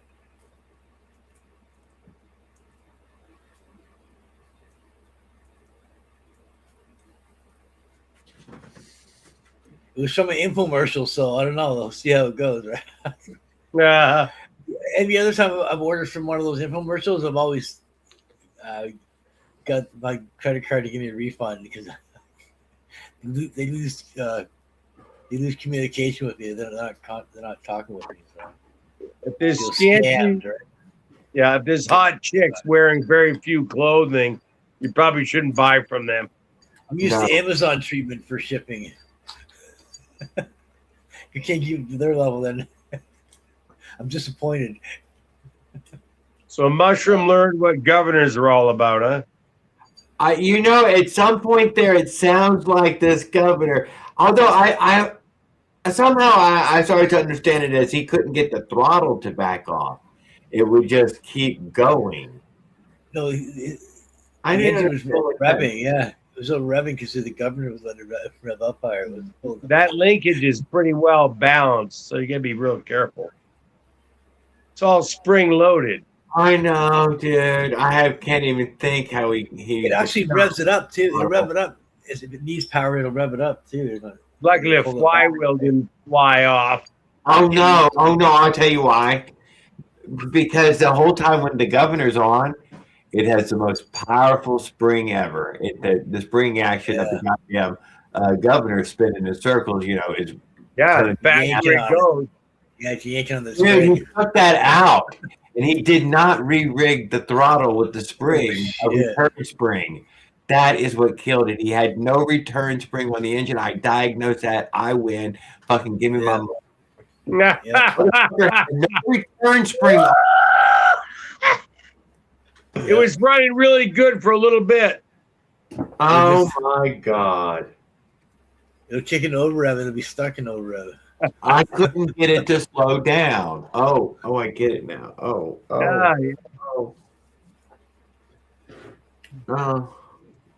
He was out of fucking control, dude, and I mean out of control. You gotta know what you're doing when you're doing that stuff. When you're doing the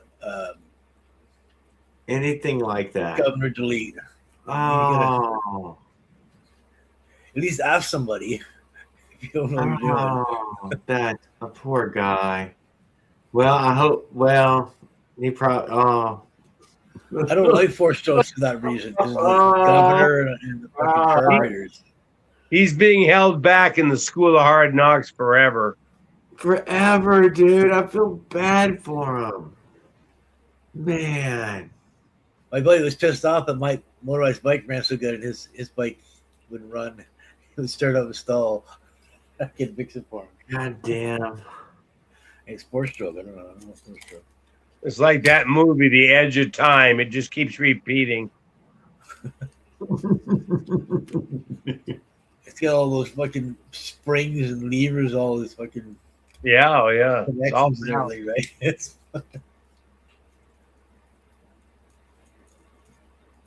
I just massaged mine to the high side, and I don't want any more than that.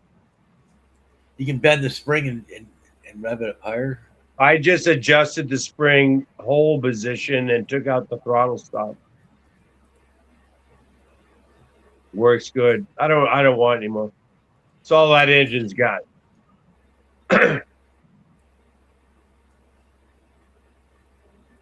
I could use about 1 more horsepower. Be perfect.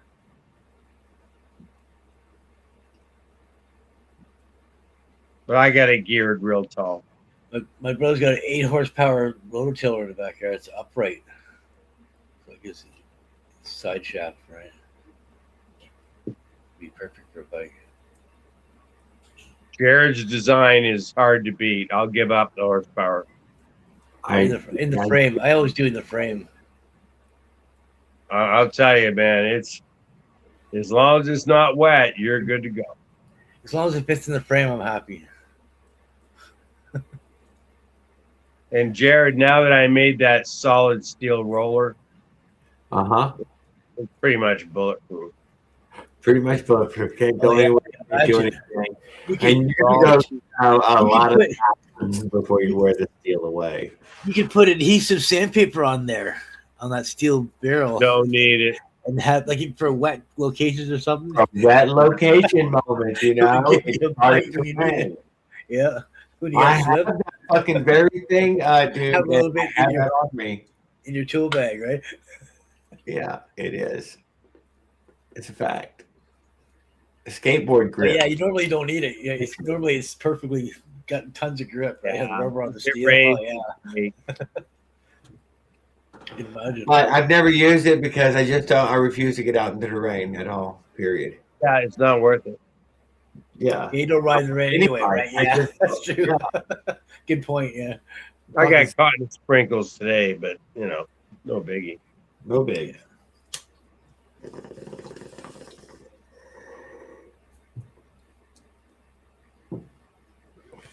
It's probably so much better than wood, right? Yeah, I'm running a big roller, so it's harder on the roller and the keyway.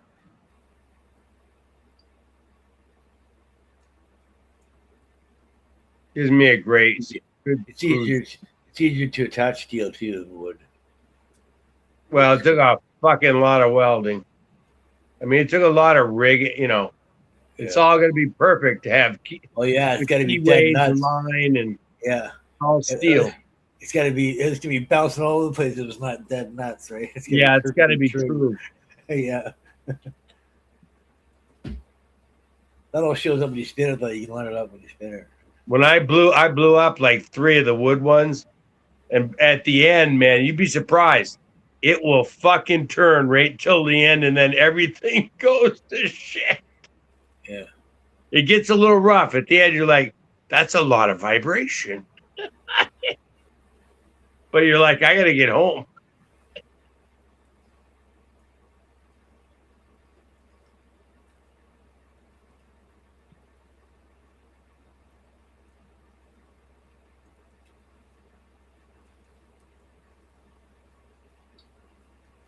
When I welded that kid's e-bike axle, I welded it together and it wasn't quite aligned, and I broke it apart and re-welded it again. Got it lined up perfect, surprisingly. And I welded one side and I ground back the other side until I got to the weld and then welded it all in for 100% penetration weld, right? The best I could get it. It's got a big hole in the middle, but whatever.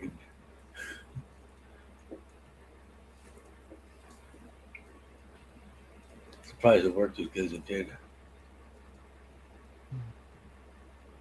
Having to weld it and cool it off with a damp rag every time I weld because of the wire going inside the axle.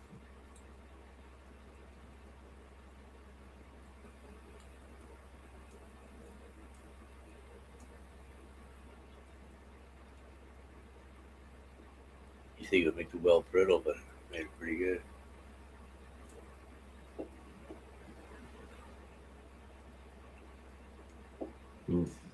That amazes me that mushrooms get parts on the road like that. Oh yeah, it has amazed me that he's been able to get so much stuff. He's got tricks that he does, right? Yeah. If you're friendly with people too, they'll help you out. He's pretty likable guy. Good people. He's okay guy. Yeah.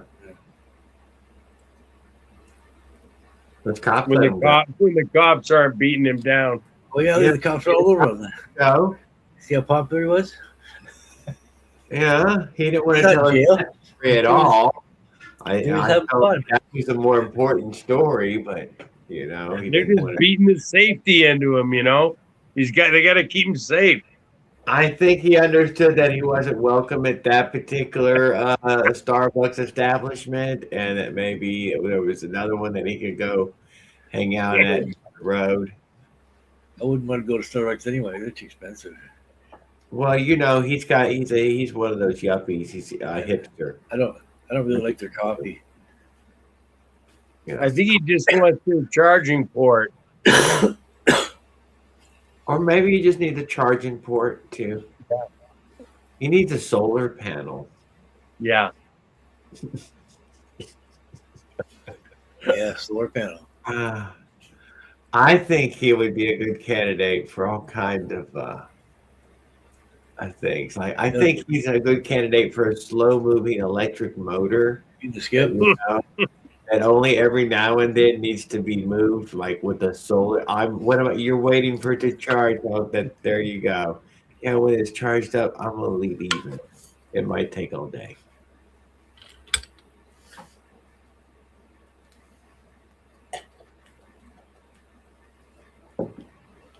There, and he goes another 15, 20 miles down the road and charges I know up what we could do. Here's what we do, Jared. next 3 to 5 days. We're gonna get him a small sailboat to live on down by you, right offshore, Jared. No, pot. No caveman. No. I told him to get a covered wagon theme and a cowboy hat and change his whole thing, dude. Maybe dude, if the dog is old and all, it's time to it's time to change the act. Dude, if you give him a boat, the boat's going to explode and sink. Yes, and boats. That's a pirate's life. Find his body in Tampa Bay, and fucking the boat will be nowhere to be found.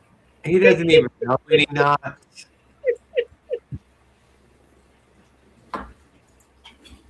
Is this a conspiracy, Skip?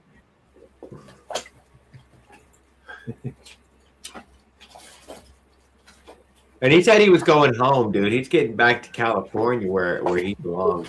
I don't know. With all the fucking spokes he breaks, he's probably beginning to believe it's a conspiracy. He has struggled mightily with some of those things. It's because of those weak ass single hoop orange rims he's got. I know that the frame, though, he is brutal on everything, so it must be a pretty darn good, tough frame. And the broken. The frame's heavy duty for sure. We can't lay claim to any other part of it being heavy duty, but the frame apparently holds together. You guys are scaring me. I'm running around on stock shit at high speed, so you're scaring me. He's got a fat moto, doesn't he? Isn't that one? Yeah, he has a Fat Moto American flag version. Okay. The seat stays are massive on this thing compared to my other bike, my daily. Yeah. Not even close. Even the chain stays are pretty robust. They're just little round rods on my daily. So he's tore up pretty much everything else attached to it. But as far as I know, the bike itself, it's been a hammer. Yeah. 61 aluminum is tough. He's lost front It'll break end, handlebars, top ends, anything he's adjusted himself. Oh. Fat motor frames are good. There's no. I haven't heard a lot of problems with the frames. A few things, but not much. A few problems. Yeah, I would think that they're built a little bit better than the average bicycle, probably. They're reinforced, the gusseting for the four-stroke, right? They're built for the four-stroke. Right. They just crack at a different spot, though, sometimes if you've used them, right? Last thing you want is people sending shit back because it broke. Everything can break. Just how hard did you jump off that 8-foot drop and land on the uphill at 30 miles an hour? I've done that. I've jumped my bike a little bit here and there. I didn't do it on purpose. I'm flying down the trail, foot off the ground. And then it split. The road was coming up, and it split. It went under the bridge, went under the road, and then it went over to the side of the road. And I went straight, and it was a drainage ditch, so it was a big gully, and I jumped across it, and then I landed on the uphill. It was a full suspension bike too, and I bottomed right out, broke the rear frame, and that's when I got a new bike from the manufacturer. Yeah, I broke the frame. I cracked the rear chainstay at the rear dropout. I like to go to this vacant parking lot at a warehouse where there's one parking lot like this, and then one next to it is like this, and there's a ramp that leads to the the top. Oh shit! Yes. So I get up as much speed as I can in that first one, and then jump off the ramp. I've gotten about a foot off the ground. Holy moly! Oh my god! All we need is a burning ring of fire, dude. Put up the burning ring of fire. Jump through the big burning ring of fire. Oh, maybe it was 9 inches, but I've gotten off the ground a little bit, probably about that. Pyrotechnics, any kind of pyrotechnics, Maybe a rockets going off. I had to reinforce my my exhaust system to keep it from fucking flopping all over the place. But it's pretty solid now. It doesn't move no more like it used to. It used to shift around a little bit. Now it's on there real solid. It worked out I worked out all the weak points on it doing that. So it was more scientific than anything. Yeah, there was. I get it. Never mind. I totally understand. Some hooligan running around in the parking lot. It's not like a hooligan. This was riding and shit. Fucking being dangerous. I recommend you keep 2 wheels on the ground. But if you're daring and want to on a rocket bike, you can do it. You can feel the stress in the bike though when you get it up off the ground and you come back down. If you don't come back down gracefully, you can definitely feel it. That's where the 3-inch tires. The 3-inch tires will help for that. Even though I'm pretty light and the bike isn't real heavy either, you can still feel it. It's stressing it. Oh yeah, and you don't have any front end suspension, so that's even. Yeah, I got no. A little hard. My daily has none. Pretty. Not at all. I even put the air pressure back up to 40 pounds. Huh? I was afraid to pinch flat because where I drive, I have to jump the curve. Yeah, 40's a little low still. I try to run around 43. I think is what I try to get to. I usually run around 50 as long as I don't have any pounds, man. You can feel a big difference right there between 45 and 40 pounds. Yeah. It's only 5 pound range, but it's actually a really big range. If I don't have any patches on the tube, I'll run 50 pounds. But if I have patches, if I don't have any patches on the tubes, I'll run 50 pounds. But as soon as I have patches on there, I run about 30, 35 pounds pressure. Otherwise, I'll blow my patches. Well, that's real low. That's fucking real low, dude. Skip's always high.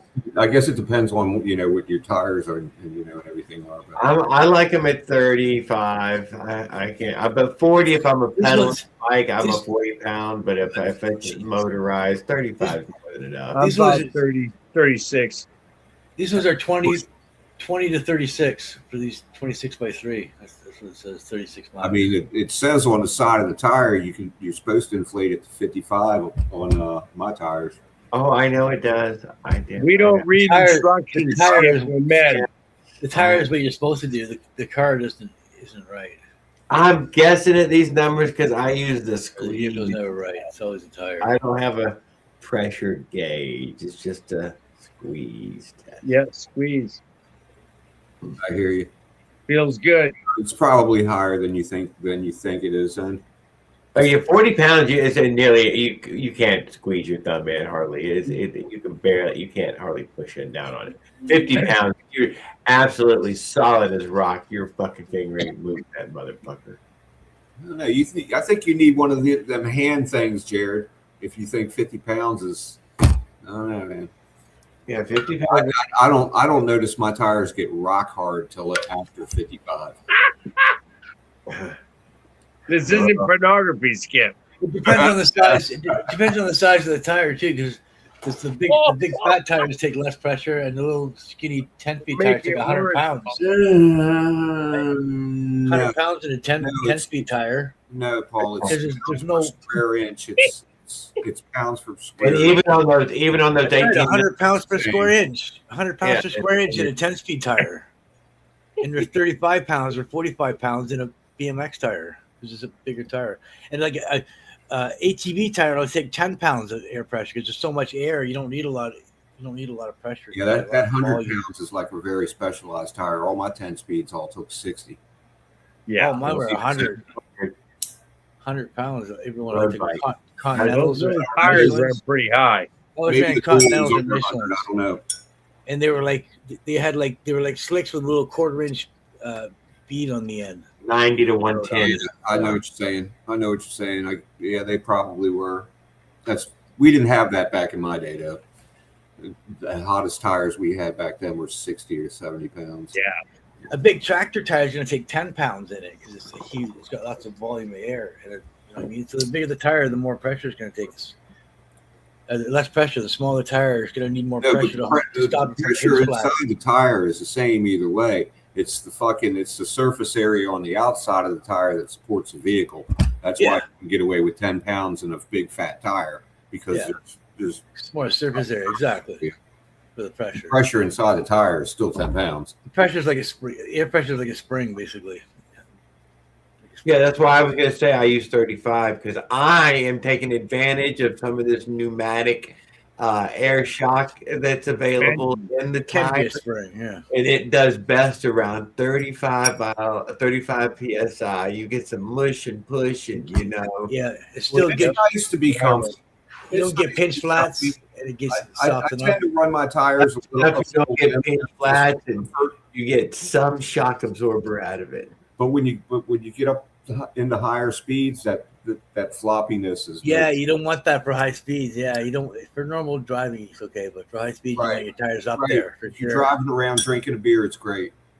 If you're doing top speed runs, you want to know what you want to do. What your tires say on the side.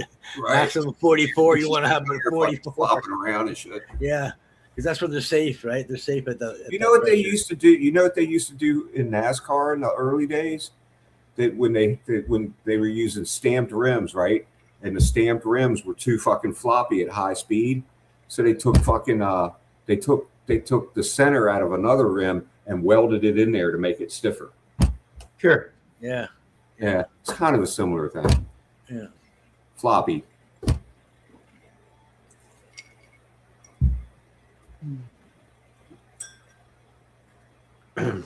What else was there? We didn't see or hear from our buddy Willard this evening. He's been pretty quiet as well. They're both recovering, I think. I think they're both recovering. Has he ridden his bike yet? He has not. I don't believe in this. Hold up. Summer is almost over. But that could be a while. Is he still getting fucking spare parts put on his bike? Yes. He's got to get good enough. The other day. He's still getting spare parts put on. I'm not sure how old he is now, but Holy shit! He's another year older. Which part? Half of his body is only about. You to go for back stuff and spinal stuff. Yeah, he's like. Yeah. He's going for the $5 million man. You should have just put his head in a jar until they fucking could build a fucking cyborg. Man. He might be there.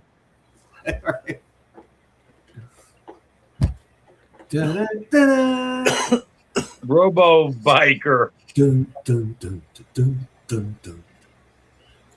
I see he's putting a cargo thing on his bike. It's pretty wild. Leonard is trying to put the extra cycle on his extra cycle. Yeah. Yeah. It's 10 feet of bicycle. What is it, like a cargo sidecar? It extends the rear wheel. Did rear wheel where you've made the long tail bike. Yeah. It bolts onto your dropouts. Already crazy fucking long. It bolts onto your dropouts and it extends up to your bottom bracket, and then your back wheel comes off there and goes back in the frame that you've extended on there. It's like adding another frame onto your frame. The Discord and using the bottom bracket and the dropouts as your. So he's like towing another bicycle behind him. Right. Yeah. It's got 4 tubes on it. A single wheel? How many wheels are on it? Just one. Two, but you take off your wheel and you put it on the back of the new frame you've added on, and then where your wheel bolted on, that's one of the pivot. That's one of the mounting points, and the bottom bracket at the front is a secondary mounting point. Oh my god, really? Your turning radius. Your frame, yeah. So it's a limo. It's like a limo. It's like super long. It's going to take forever to turn around. Yeah, that's kind of like my idea that I had a while back. Get one of them 2-place bicycles, and put 2 motors in it. Yeah, that's what I was thinking. I mean, put the motor back on that caption that he's putting. 2 motors on that bitch. Why? Why not? Your girlfriend could run one, you could run the other. No, you run them both, man. You run them both. And now you got a stretched fucking bicycle with 2 motors. More power. Just like the stupidity of it. It does have a stupid sound. I'm attracted by it's the stupidest idea on the planet. That's what makes it great. You know what I thought was stupid? The guy had one engine up top, and then the chain came out of that one, went to a pulley, and went down to another engine, and came out and went to the back wheel. So it went through one engine out to another engine. And he's doing throttle wheelies, man. I'm like, wow, it actually works. Hey, you know, there's a couple of guys on here that are building like twin cylinder motors and shit too.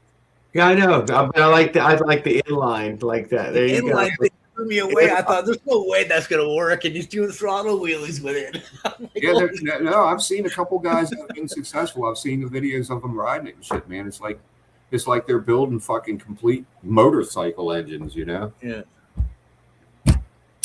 I've never seen anybody do that before. Do like a one engine up high, one down low, and run one in and out of one into the other. I think I once saw a front-mounted friction drive with a chain-mounted fucking center. So it was a 2-wheel drive bike. Yeah, there's a guy on here, John Wade, who's posted a bunch of different builds of motorized bike. Older gentleman, much older. Front-wheel drive is dangerous, in my opinion. That's too much going on. Well, I don't think this was like intended to go high speed. It was intended to work in, you know. I think the ones with the drive shafts that run down the forks, and they're hexagon shafts that slide out of each other. Oh yeah, that's the Army ones have like that. The Army diesel 18 the bikes. They're front and rear wheel drives. So they go anywhere. There used to be a 2-wheel drive mini bike that you could buy. Yeah, but it didn't go very fast though. This thing flies. Of course not. Yeah, I know the one you're talking about. It's pretty cool. It'll go anywhere. It's geared really low, and they weren't very popular. It's meant for climbing hills and stuff, steep hills.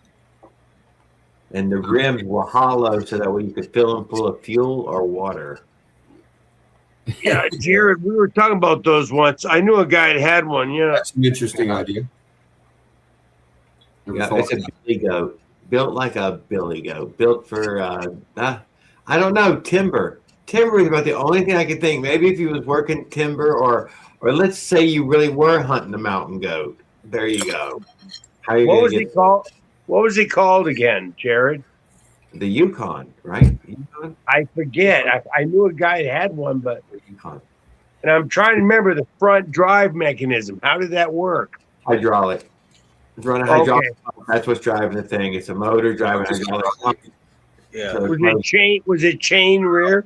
That's crazy. no hydraulic pump for front and rear. Okay. Wow. That's crazy. Yeah. There you go, though.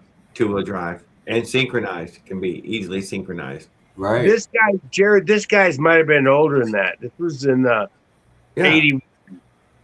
Well, then there'll be a bunch of chains and shit, I guess, and fucking spinning shit, you know? Yeah, it was super heavy, and yeah, I don't think it was that sophisticated. It wasn't hydraulic. Yeah, it was I hydraulic. bet you that hydro drive worked really good for not stalling the motor too. It was like the perfect solution. Yeah. Yeah. Very slow, dude. This Great. thing only went like 18 miles an hour flat I'm out. surprised it went that fast. Yeah. And it floated sideways if those if Going the- straight up. So if who the- cares? it The floated tires were the huge. river with its two wheels. You're going straight up at 18 miles an hour though. Yes, would go up. It weighed enough to go up the hill, right? It has to weigh a certain amount.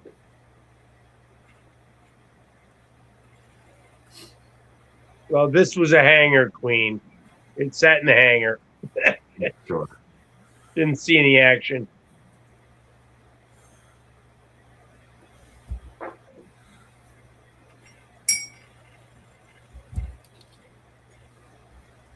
What's the name of the two-wheel drive mini bike?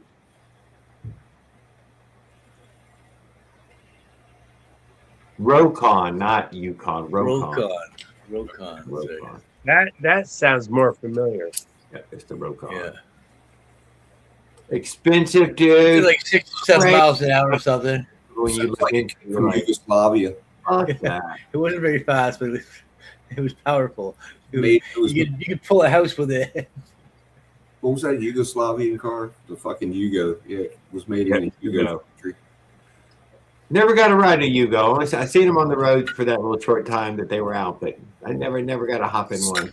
I saw one once, and it It's was. always all at once. They were down in Oak. I think we were in a. Oh, I got up real close to it, looked inside and stuff, and it was the most horrible looking thing on the planet. Is that It the was- one with the front door? Oh, it was so cheap and junky. That was Three wheel? No, it was a Yeah. 4-wheel car. Four wheel? Little Yugos. Four-wheel drive. I mean 4-wheel cars. What's that? Four-wheel What's that drive. 3-wheel drive car with that? The front is a big door that opens It's, up. And the steering wheel comes up with the front door. Oh yeah, I know. Urkel drove that thing. That's yeah. a car. That's a clown car. Wow, Basically- car. they make Those are wild. It's called a Crossley. Crossy? Yeah, I think that's what that is. They have one. Urkel got one. Urkel. Urkel, dude. It's gotta Urkel be got. the ugliest car made, right? If it's a car I'm thinking of, I don't know. I mean, that's the one. You Yeah, ran something you can't Yeah, get out. Yeah, exactly. And that's you're stuck in the car. Yeah. And usually you gotta have a front Yeah. end collision, right? So the Go door's ahead. not Yeah, gonna open. exactly. Fucking get smashed, dude. It better be like a mini where they're like a tank. The whole cabin area is like a tank. Can't hurt anybody in there. They got a 5-star rating in their crash. On a mini. Oh, I bet most of those cars couldn't even be imported They're now. like go karts. Like they're so stiff. Like my brother's wife's got one. It's an awesome car to drive. What car is that? She's got a mini off-road or it's a crossroad. I think it is mini crossroad, Subaru? 4-wheel drive mini. I don't know who makes that. Mini Cooper? What? Chrysler? Yeah, Mini Cooper. Yeah. Mini- Yeah, Mini Cooper. The real Mini Cooper would fit inside that car. When you grab the door handle, it shoots a little Mini Cooper on the ground, and Like Just before I closed the shop, caveman, I did my first real Mini Cooper, and that was a very. It was just like the a VW. You had to pop all the windows out, and they all came out with those little O rings. And I showed that guy how to put his windows in. Wow. You know what I'm talking about? Windows Wow. To get the seals on the windows. Yeah. Yeah. Wow. There's You my pop the little center part out. Yeah. You put a little, tiny There's a little man. liner in there. I think there was Tiny 3 little loads to it. yeah. I think they had an 854 cylinder. 854 cylinder, huh? The original. Yeah, they were. It would fit inside a Mini Cooper you buy from Chrysler. It's far smaller.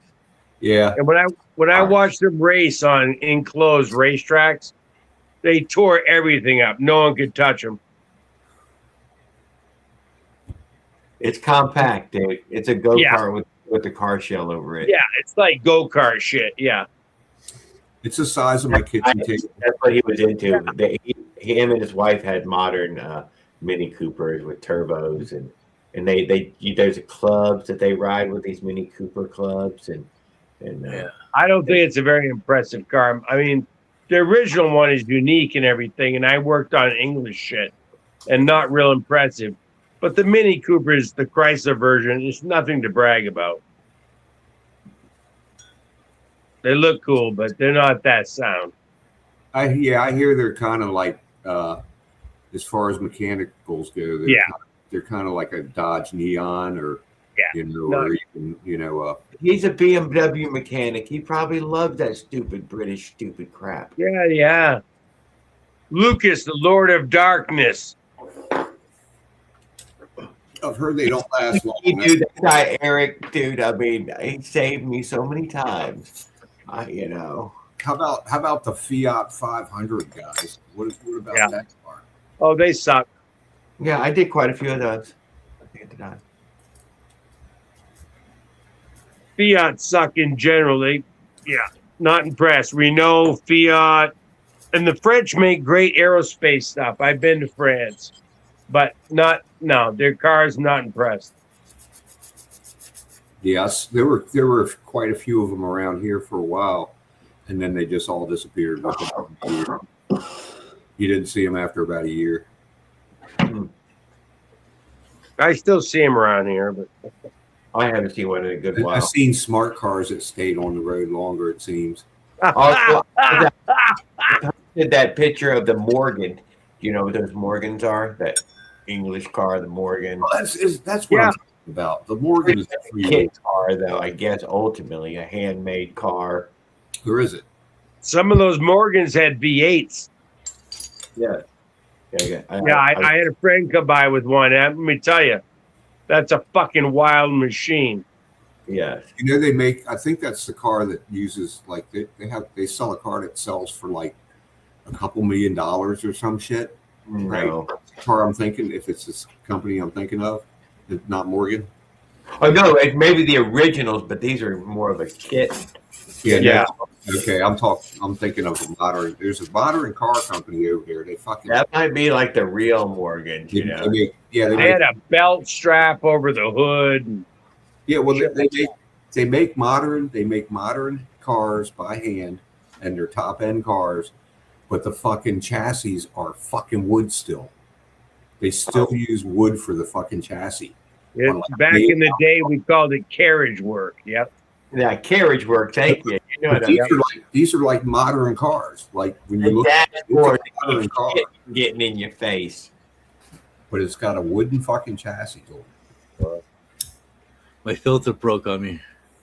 And they say that they use the wood to absorb fucking vibration and shit. Yeah, I wouldn't be against using oak as my Yeah, I'm not sure what wood they use. I would say oak. I mean, but you pick I'm sure it's good wood. Heavy, hardwood.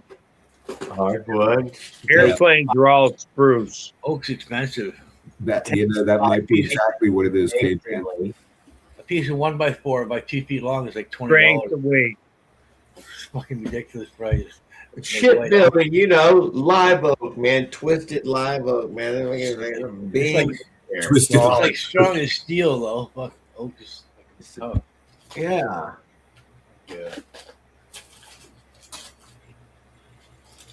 Been not break a little. Too rusty to be saved. That's crazy. I remember back in the day seeing cars for sale. You would see high-end cars for sale, right?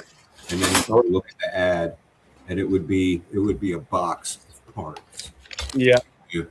I mean, literally, fucking a few boxes of parts, and people would be selling it. Oh, this is like a 19 something, blah blah blah blah blah. You can figure out how to put it together, right? Yeah. And you invariably didn't have all the parts. We used to see that all the time. So, Jared, what are we going to make our jousting rods out of? I would recommend that we don't. If we do, we use foam noodles. Good call. Okay, I think you take a double noodle with duct tape, so that way half of it's guaranteed to snap. So you forget, I'm going to put a carbon fiber rod in mine. Okay. The Dark Knight. I'm not against this jousting. I mean, I'm not against it in principle. But it's got to be a lot of foam involved.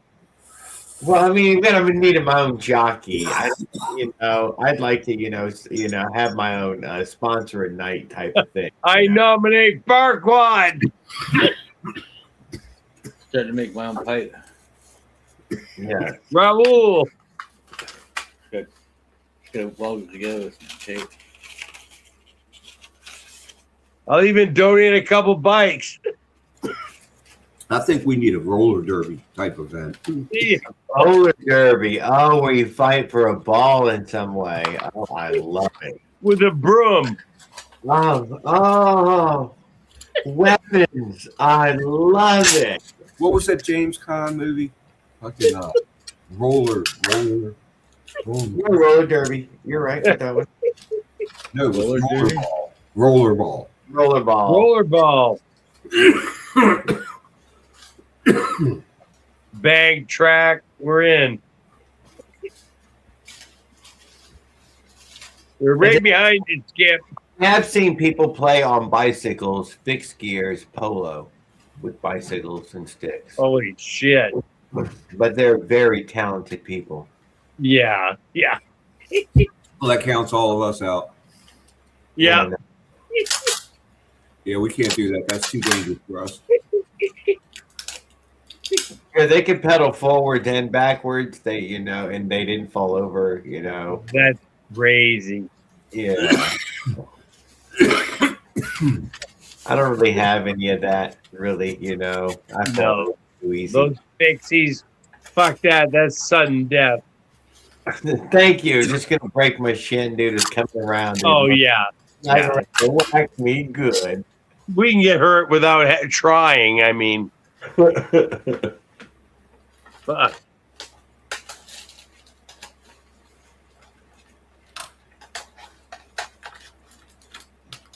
I saw a camper built for e-bike or gas bike for $600. It's neat. Where did you see it at, Saddle Tramp? That's interesting. $600. Sounds like something. Saddle Tramp. Yours is top of the end, top line, Jared. But we don't know how to help the others, man. Saddle Tramp, tell us how we help the others. We don't know how to help them. No, you can't.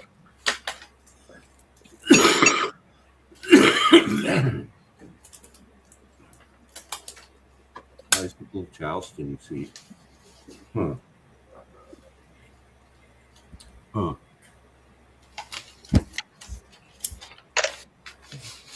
I feel bad for that dog now. He's trying to make that dog walk fucking 6 miles. Yeah, they don't. Dogs. My dogs don't have the stamina of a human.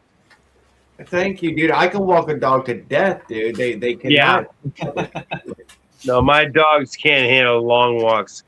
No. I learned this. I was mistaken on how. I mean, I guess if you have some mushing dogs that have been trained from the beginning, and you don't mind using these animals up. Yeah. Yeah, but Yeah, your personal dogs know they. I have 2 different strains of dogs. I mean, they're mud. Well, one's purebred, but you know that you can outwalk them. Yeah, absolutely. Humans have a lot of stamina. They can run down a lot of animals in the wild. Yeah. But you got to be in condition to do that shit. You just can't. But yeah, I'm not saying we can't. You can't just get up. I'm just saying, if you don't get up and walk every day, just walking a few hundred feet can be fucking. That's me, Skip. That's the way I'm getting. I used to fucking run for miles and all that shit, and fucking now just getting up and fucking walking out to the car and fucking into the. Hey, join the crowd, Skip. It's normal. God damn, man, I feel bad. Embrace the suck. But I mean, it's all what you work yourself up to. You got to. I could do it again. I just got to get out there and start walking again. But if you're not used to walking, you can't fucking walk. That's why you got a motorized bike. You're smarter than the walking. Yeah, fucking, chair Tai Chi. Exercise in your chair. It was just too much damn trouble. See, look at this guy. I like this guy already. Johnny Sparks, man. With the drive for touring. What's wrong with that, dude? Absolutely nothing. I would recommend only the statin drive if you were going to buy overcomplicated. Hey, dude, what about just deleting a couple more parts and just going with the direct drive? Right. Jared perfected it. Why not just delete a couple more? Get rid of it all. And by the way, Statin, when they closed their doors. Yeah, but those are machine parts, and they're not fucking snapping and breaking. That is not bullshit parts. No, they're quality. They're very high quality. I cannot deny. You paid a good fucking price to get those fucking parts and pieces. But they closed. Are they gone? They're gone. They could be gone. I'm pretty sure they closed. Yeah. It's sad because they were great. They were legendary. Yeah.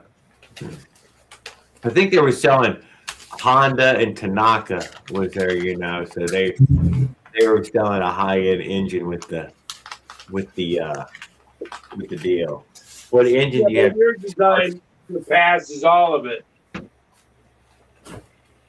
And with that welded steel roller, what are you gonna break?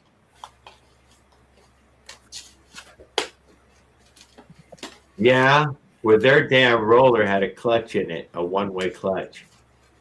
That's all right. I don't want anything. There is this downhill moment, dude, where your direct drive starts to, over rev because holy shit, I don't care. It's straight up and down here. I don't care. If it blows a fucking rod, I'll let you know. Makes for a fantastic brake, though, don't it? I can't deny. I use the brake. Oh, no.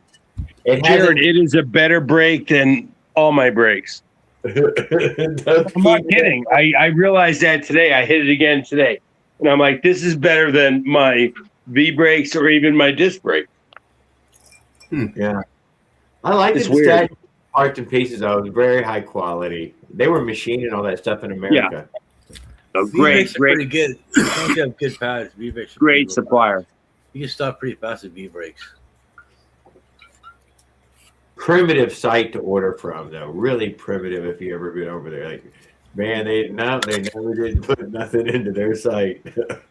It's so sad. It's an end of an era. Anything with a motorized should have pit bike brakes on it or hydraulic brakes of some sort. Because you need extra stopping power for the extra weight. You know what? Braking is an important thing to consider. I cannot argue with that. For how cheap it is for pit bike brakes, I paid $58 for my dual disc front brakes, the 2 calipers, the master cylinder with the lever and the closes, everything. $58 done. Brake pads last like a year. And my discs are like glass, they're like mirrors. They're so smooth. They used to be all gouged up from the There must be hydraulics. There must be an incredible amount of friction going on my bike because I could be going 40 and let off the gas and pull in the clutch, and the speed just immediately drops to about 20. I mean, just it's like as if the brakes were on almost. Well, that drivetrain does absorb a lot of energy. Oh, it will.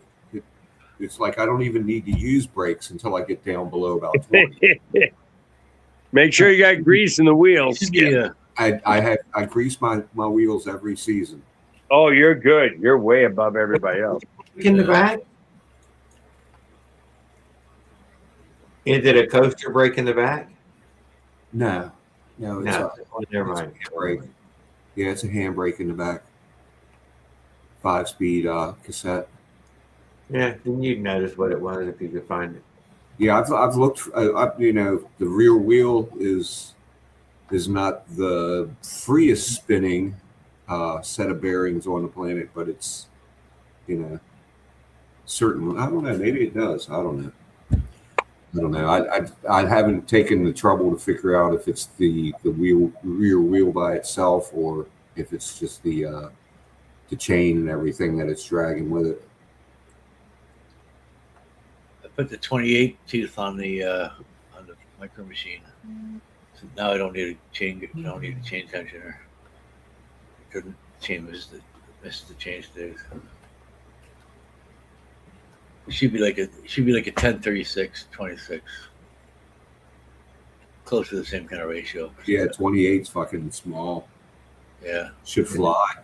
It's useless for anything. Like the 20-inch wheel is small, so it makes it torquey. So I put the 20. I figured I'd put the 28 tooth on there, so it's not so right.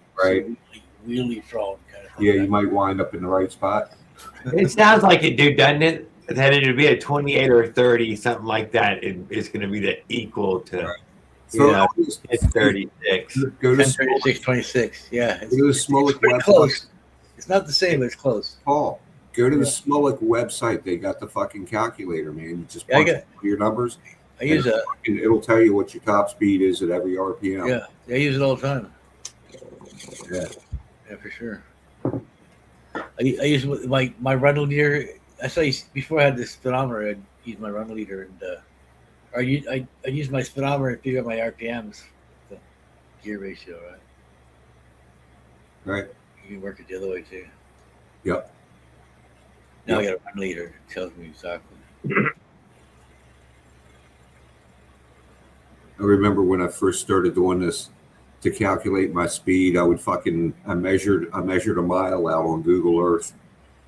From one tree to the next to another tree a mile away, and then I timed myself in between the two trees, and then did some math and figured out what my fucking top speed was.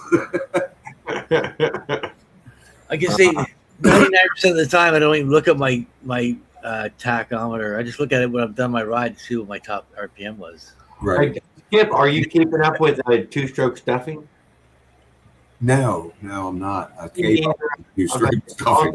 Was and that he was out there on Bonneville and may have been struggling or something. It was a letdown big time. Yeah, I followed him last year. Out there. Fantastic. Yeah, like last year. Oh, yeah. You know what his problem is? He's shooting too goddamn high.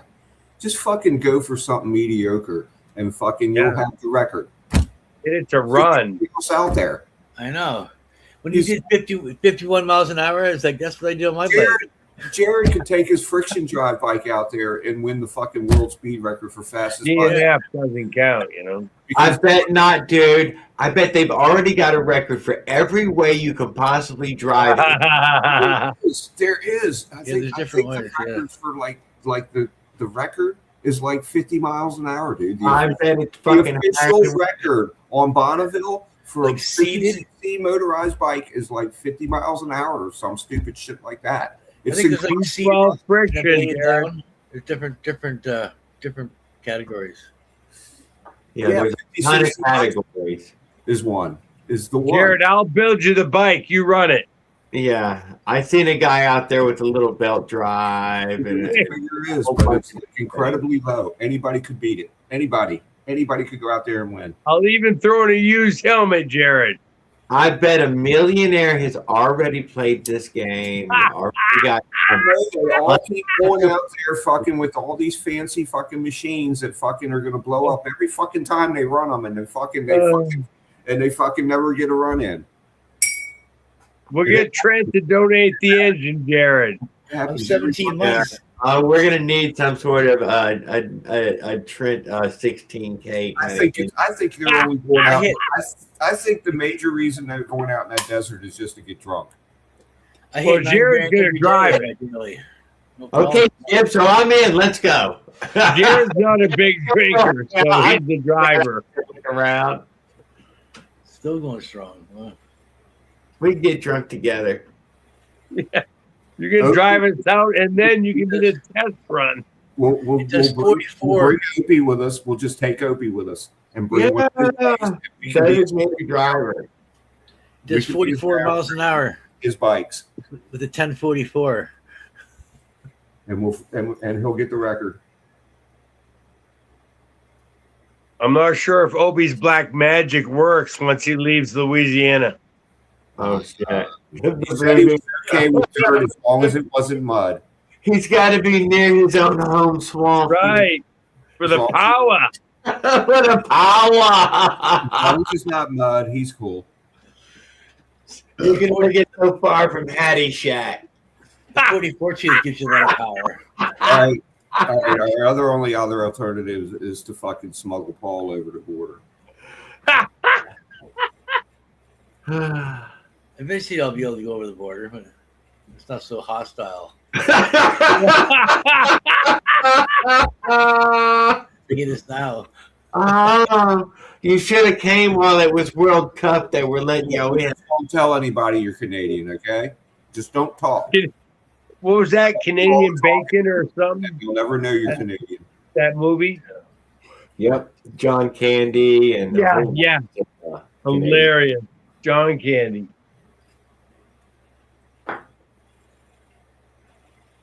Mm-hmm. Hey, Skip. Did you have to offload the investment meat? Yeah, the meat's gone, man. The meat. Our investment just disappeared. I didn't have the storage space. I had to let go of it because he gave it to a homeless family, dude, who had nothing to eat. Right. Nice. Yes, and they appreciated it, and they fed most of the kids. Well aged. Yeah, they were named Frick and Frack.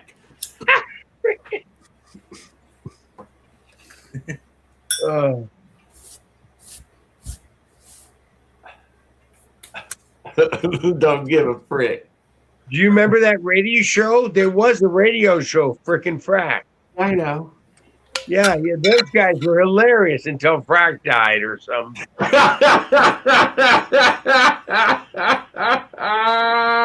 They were smarter than shit. I got a problem I wish they could fix. Did you listen to that radio show? Yeah, they were hilarious. Yeah, dude, I listened to that for a good decade or so. Yeah. They knew their shit. They weren't joking. Yeah. I'm not sure if that was that. Is that not NPR? That was not an NPR. That was. I'm guessing NPR because my wife still listens to it. But now it's just straight up brainwashing shit. Paul's putting a bit up now, Opie. Dude, they were really cool. Diagnosing your car, man. That was fun to listen to. I got the 265, the header measurements and the diameters. We can't read it, dude. It's not focused at all. No, I know. I can use pi r square if I want like a 2-inch opening to a 3-inch opening or something. I'll just 2 times 3.14 give me the size of the.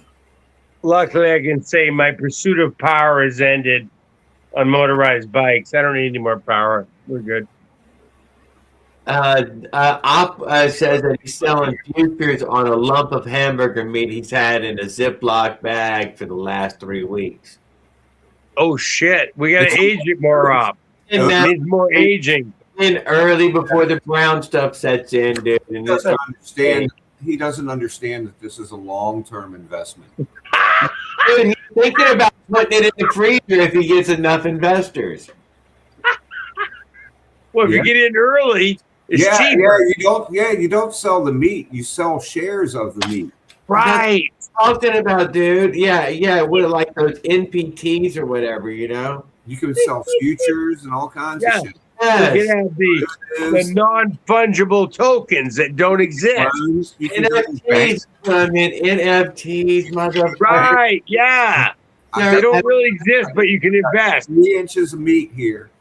Fucking wait, what? Skip, what? Collateral. It's collateral, dude. It's collateral when you got. We're gonna leverage it. We can leverage it, dude.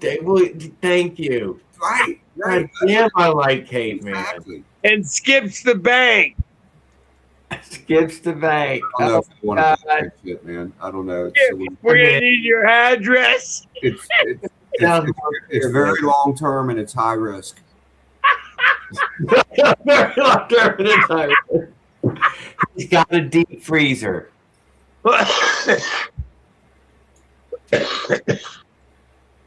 He's probably got all kind of dead animals saved up in deep freezers.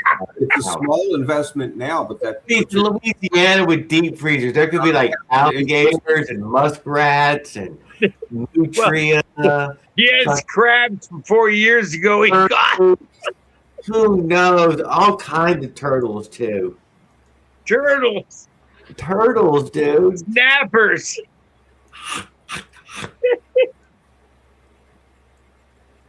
The Maryland serial killer. Where are you, Skip? Are you in Maryland? I am in Maryland. Whoops. Whoops. I'll fuck the fires out.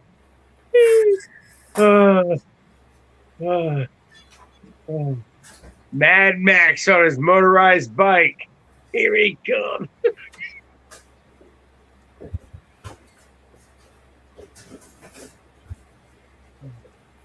4 inches. Have you thought about, though, investing in the lucrative world of sausages? Are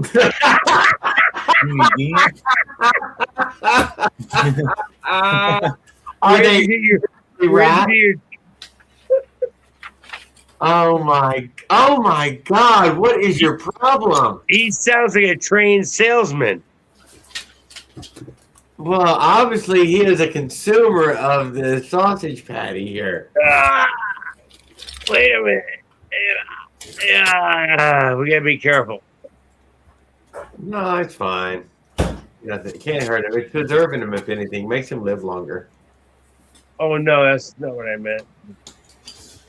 I have family of unrecognizable genders. So. I believe in buying in bulk. I think that eventually some of that food would plasticize your bones. That way you can start to live a little longer. I don't know. I mean, you know what I'm saying? If they were a little more plasticized, they could be a little more robust. Yeah. What if they don't grow anymore? That's all right, dude. You're not going to be growing anymore. I think we're going to shrink, to be honest with you, boys. Oh, you keep your strength? No, shrink. Yeah, so don't cut your hair, dude. That's you stay strong. I've seen the movies. Hercules. Everyone. Don't cut the hair. Yeah, you grow it out a real long ponytail, and then you don't let Delilah get anywhere near the lot. Okay, Paul doesn't have much hair. No. Jared's got more. Hey, Skip, how you doing? Mine's gone. Yeah, I shaved that shit off so that way it doesn't bother me. Where's Skipsters? You got any hair? Skip saved in his hair for when he dies. Hair's for sissies. Where's our Hercules? Hercules didn't have it. It's Samson, dude. You're all screwed up. You're right. It was Samson. Yes. And what was didn't he have a girlfriend that wanted to screw him over or something? His old lady Delilah cuts his hair into yeah. And then he pulls it all down on everyone, just like it's a really wacko story. It's You really- know your history. Come on. And what's that eye on my dollar bill? That all-seeing eye up there. What's that mean? That's for the old Freemasons and all the rest of them who built For our this. safety. Something about something. I think they were looking for some symbols that Americans could. I don't know. Really, it's a really. They're curious. looking for something. They were. They said George Washington said, "I'm not going to be your king." And they're like, "Man, you're going to make money tough, dude. You could just be the goddamn Money king. talks. You could solve money at the same time." Yeah. I do wonder where They James struggled with money until the 1910s and 20s. You know, they really struggled with currency that people would accept and was useful. Yeah. Yeah. It was all over the fucking place. It's And then okay. It's for your safety. Don't worry about it. They got these famous people to steal it all over the country. And Oh, no. They're just taking care of you. they made great big stories of these random people stealing this Oh, money they would never lie. because they were trying to make it worth something. People still wouldn't accept it, but after Bonnie and Clyde took all those bullets for it, well, it must be worth something. Why would Dillinger go after this? Why would these stories? Because they were fucking popularized. That's what they tell us. I wasn't there, so I don't know. That's what they tell us. Yeah. They don't tell us that. His story. His story. They got their own plan going. Oh, yeah. I'm barely gonna make it through it. I gotta see what I get to see, and I'm Yep. not making Yep, that's right. That's all we got. Yeah. You're going to probably see more than me. That'll be cool. Nuh-uh, you have seen more than me. You got to see some things I didn't get to see. I didn't talk about the beginning to the end of the movie. I'm talking about the end. Yes, but you were back there when the dinosaurs or something was out. Yeah. They were just bored. Same pen Yeah, all at the same time. You would skip there. You used to fucking ride wild rhinos or something. Yeah, baby Jesus. He was a great guy. Baby Jesus and everything, you know. Then y'all have sandals or something. Yeah, we had LSD and Just some goat straps for feet or something like that. hey, you're taking a. I didn't say satanic. I was talking about Jesus.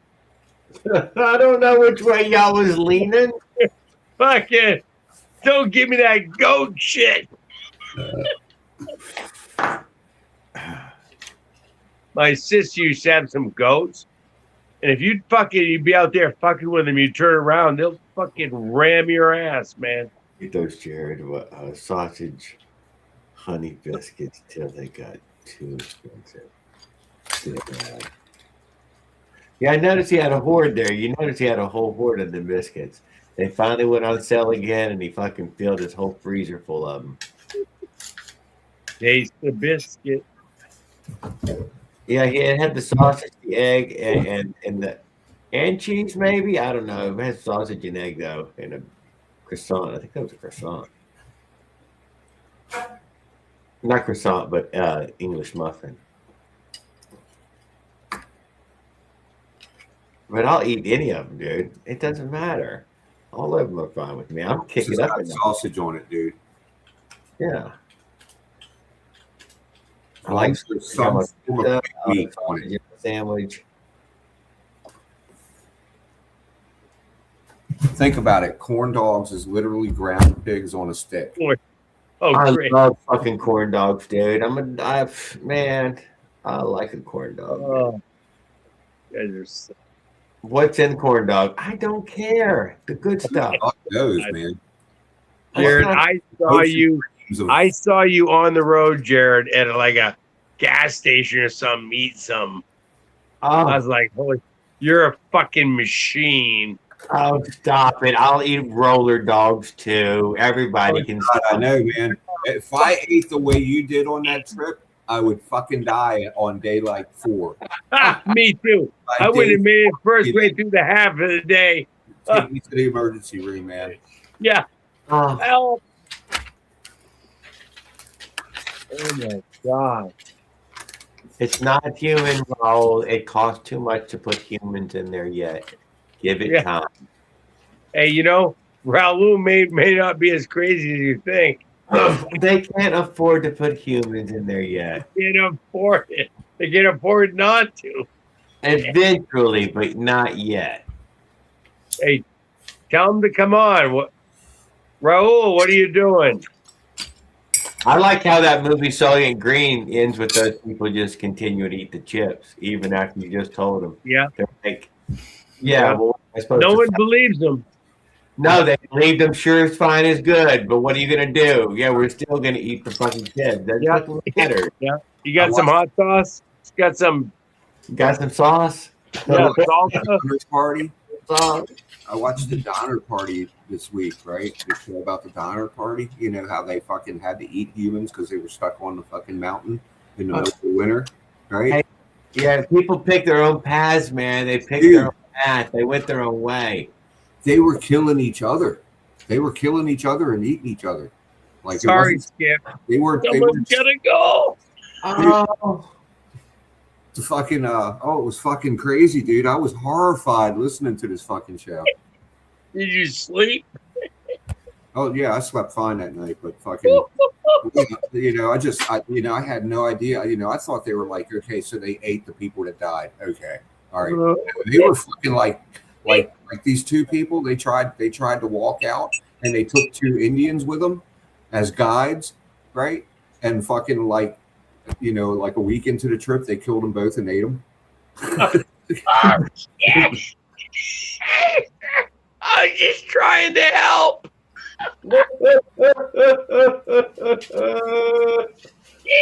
Oh, I assure you, the irony tastes better.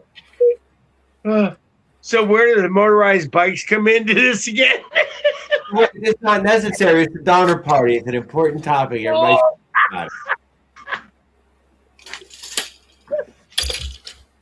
So if your fellow motorized biker goes down, eat him.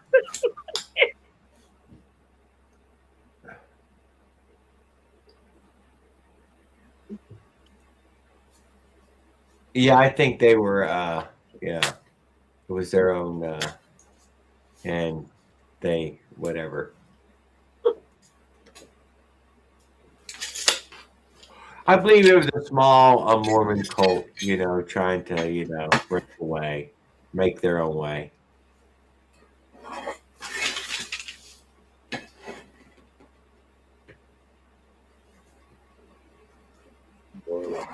It doesn't surprise me that Jeffrey Dahmer, the Donners, How's that whole Mormon thing go? Is Latter-day Saints? They got an abbreviation. Yes. LDS or something? Yes, sir. There you go. You know it. It sounds like LSD. Every time I hear it, I'm like, you mean LSD? Wait, LDS. What are you talking about? Oh, you're deep in it right there in Colorado, aren't you? It's like on all sides. It's like, wow. Well, Willard's over there. Oh, yeah, he's full of deep. Just like in Utah. Willard's in the heart. He's in the heart of the beast. Yeah, he's in the belly of the beast. Belly of the beast. But I'm in, we got Colorado Springs and Denver Airport. And Denver Airport, you go in there, I'm like, what? This is the most bizarre art I've ever seen in my life. It's been there for like 30 years, I'm like, what the fuck? Well, they got a bunch of satanic shit or something. Oh, yeah. Gas mask, World War II. It's all, not pretty, not good.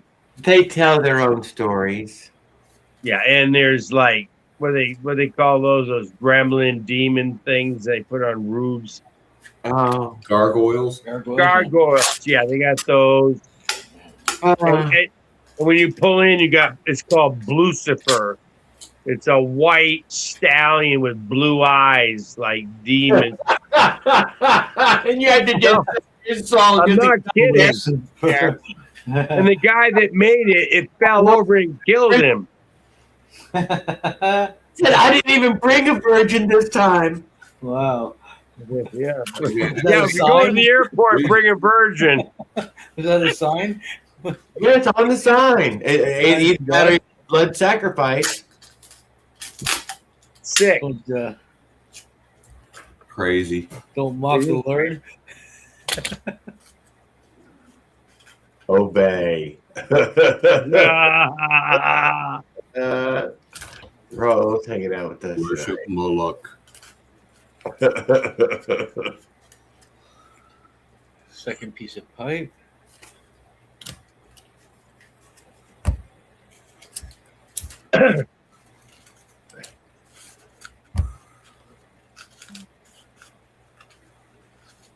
Hey, Jared, you get many mosquitoes?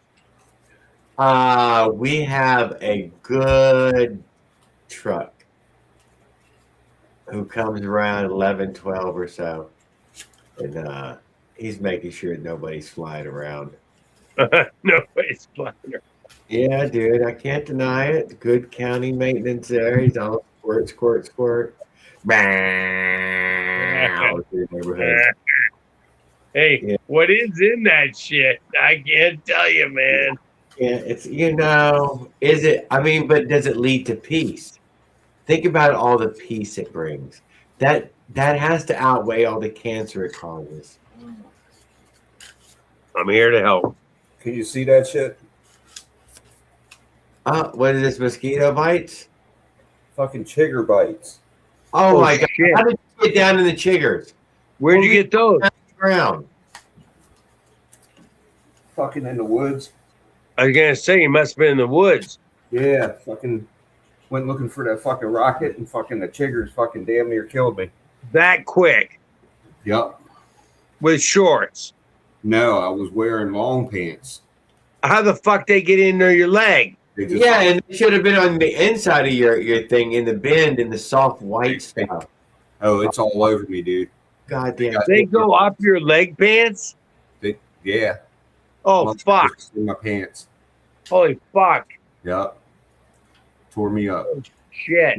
Walked in and amongst them. That's what happened. They aren't everywhere, but wherever you were, Oh, I've never seen them. Maryland, they're everywhere. In Maryland. Oh my God. I knew it was going to happen, but I didn't. Dude, I've been infested by chiggers before on a fucking 10-day trip, dude. So like day 6 or something. Oh, dude, it was a fucking nightmare. Really? I don't sleep on the ground anymore. How long does it take to get rid of them? It'll start in a week or two. Oh my God. But what it is? Take this. This is what chiggers are, man. They're little fucking. They're not really ticks. They look like ticks, but they're not really ticks. But they bite you, right? And then fucking where they bite you, they inject the protein, and it's a self-replicating protein that builds a tube that comes up through your skin, right? And that's what itches so bad. That self-replicating tube is being built inside your skin, and then they come back and feed off of that tube. Nice. Fucking suck your juices out through that So tube. it's like drilling oil wells. It's a gross Really strong inflammation, and you know, once I've never even heard of them. I mean, I've heard them, but once I've never seen them. it's too late. All you can do is wash them off. You just take Oh, a shower shit. and get them off you. yeah, you get them off you get them off all those clothes or can't whatever the fuck it was you brought out. They'll be inside Oh, your car and geez. everything, man. Vacuum your car, you know. Holy shit. Yeah. But it's This- it's crazy as shit. It is crazy shit. Wow. Man. But it's How about ticks? it's I not haven't been out much, but we do have ticks here now. Yeah, we always had ticks. We had ticks in Colorado. No, I remember seeing ticks there. Yeah, Maryland's real bad for that shit. I don't know how the fucking settlers survived living here, dude. Fucking if they came here and it was, there was just woods and shit everywhere. Hell, what the fuck, man? Because the fucking woods around here will kill you in fucking a day and a half. Without shit, you know? As far as I know, those Native Americans there, they were really into keeping it burnt. It was important to keep the fire in lanes, the visibility, Sounds like an idea. move around. Just burn everything. Apparently, we don't Burn burn it everything. really enough anymore. That works. Burn everything. No, it's releasing everything. It's setting free all the little thingies. Burn all that shit up. Yeah, the woods here are real dense. Lock the doors.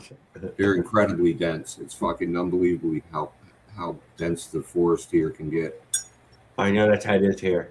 I'm amazed. But I live in a rare place where the base keeps all these woods clear and cleared out, and it's straight. You're right. Anywhere else, you'd be like, oh yeah, it's rare. Can't even Nope. get. Nobody maintains their forest like this. No. Yep. We got skeeters too. Fucking skeeters everywhere.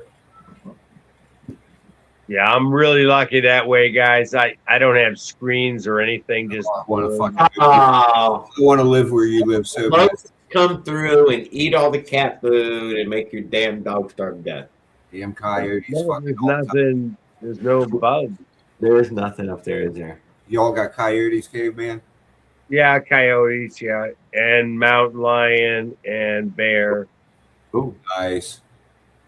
no. But nothing's fucking with me personally. You know, nothing. Sounds like I've the seen perfect print. place to go camping. That's why you take a dog, the donor dog. It's like if the dog doesn't make it, you gotta go. No, you don't get a watchdog, you get a donor dog. No. Oh. Mountain lion. Sacrificial Depends. dog. No, Gotta my be- dogs always. My dogs always are in the tent before me. I can't. I'm in there. Who is Nick C? Damn, it's right at the 4-hour mark, Nick. I'm sorry about that. Oh, it is. Yeah. wow. Sorry. Gonna miss you. Didn't realize how late it was. And then we have Travels Finnegan. Oh, we're gonna miss Travels Finnegan. And the summer is coming. I think because of the end of summer, we need to have a luau. A luau. Right, everybody wear their Hawaiian shirt. We can get Raul. There we go. Raul can wear a grass skirt and do a dance for us. Hell yeah! When are we doing this? Well, we're coming up on end of summer, so we need to schedule it. So Well, we need to do a Hawaiian luau, dude. You put on the Hawaiian shirt, you get the grass skirt, and a pineapple, maybe a pineapple drink. Yeah, I'm down. thanks, guys.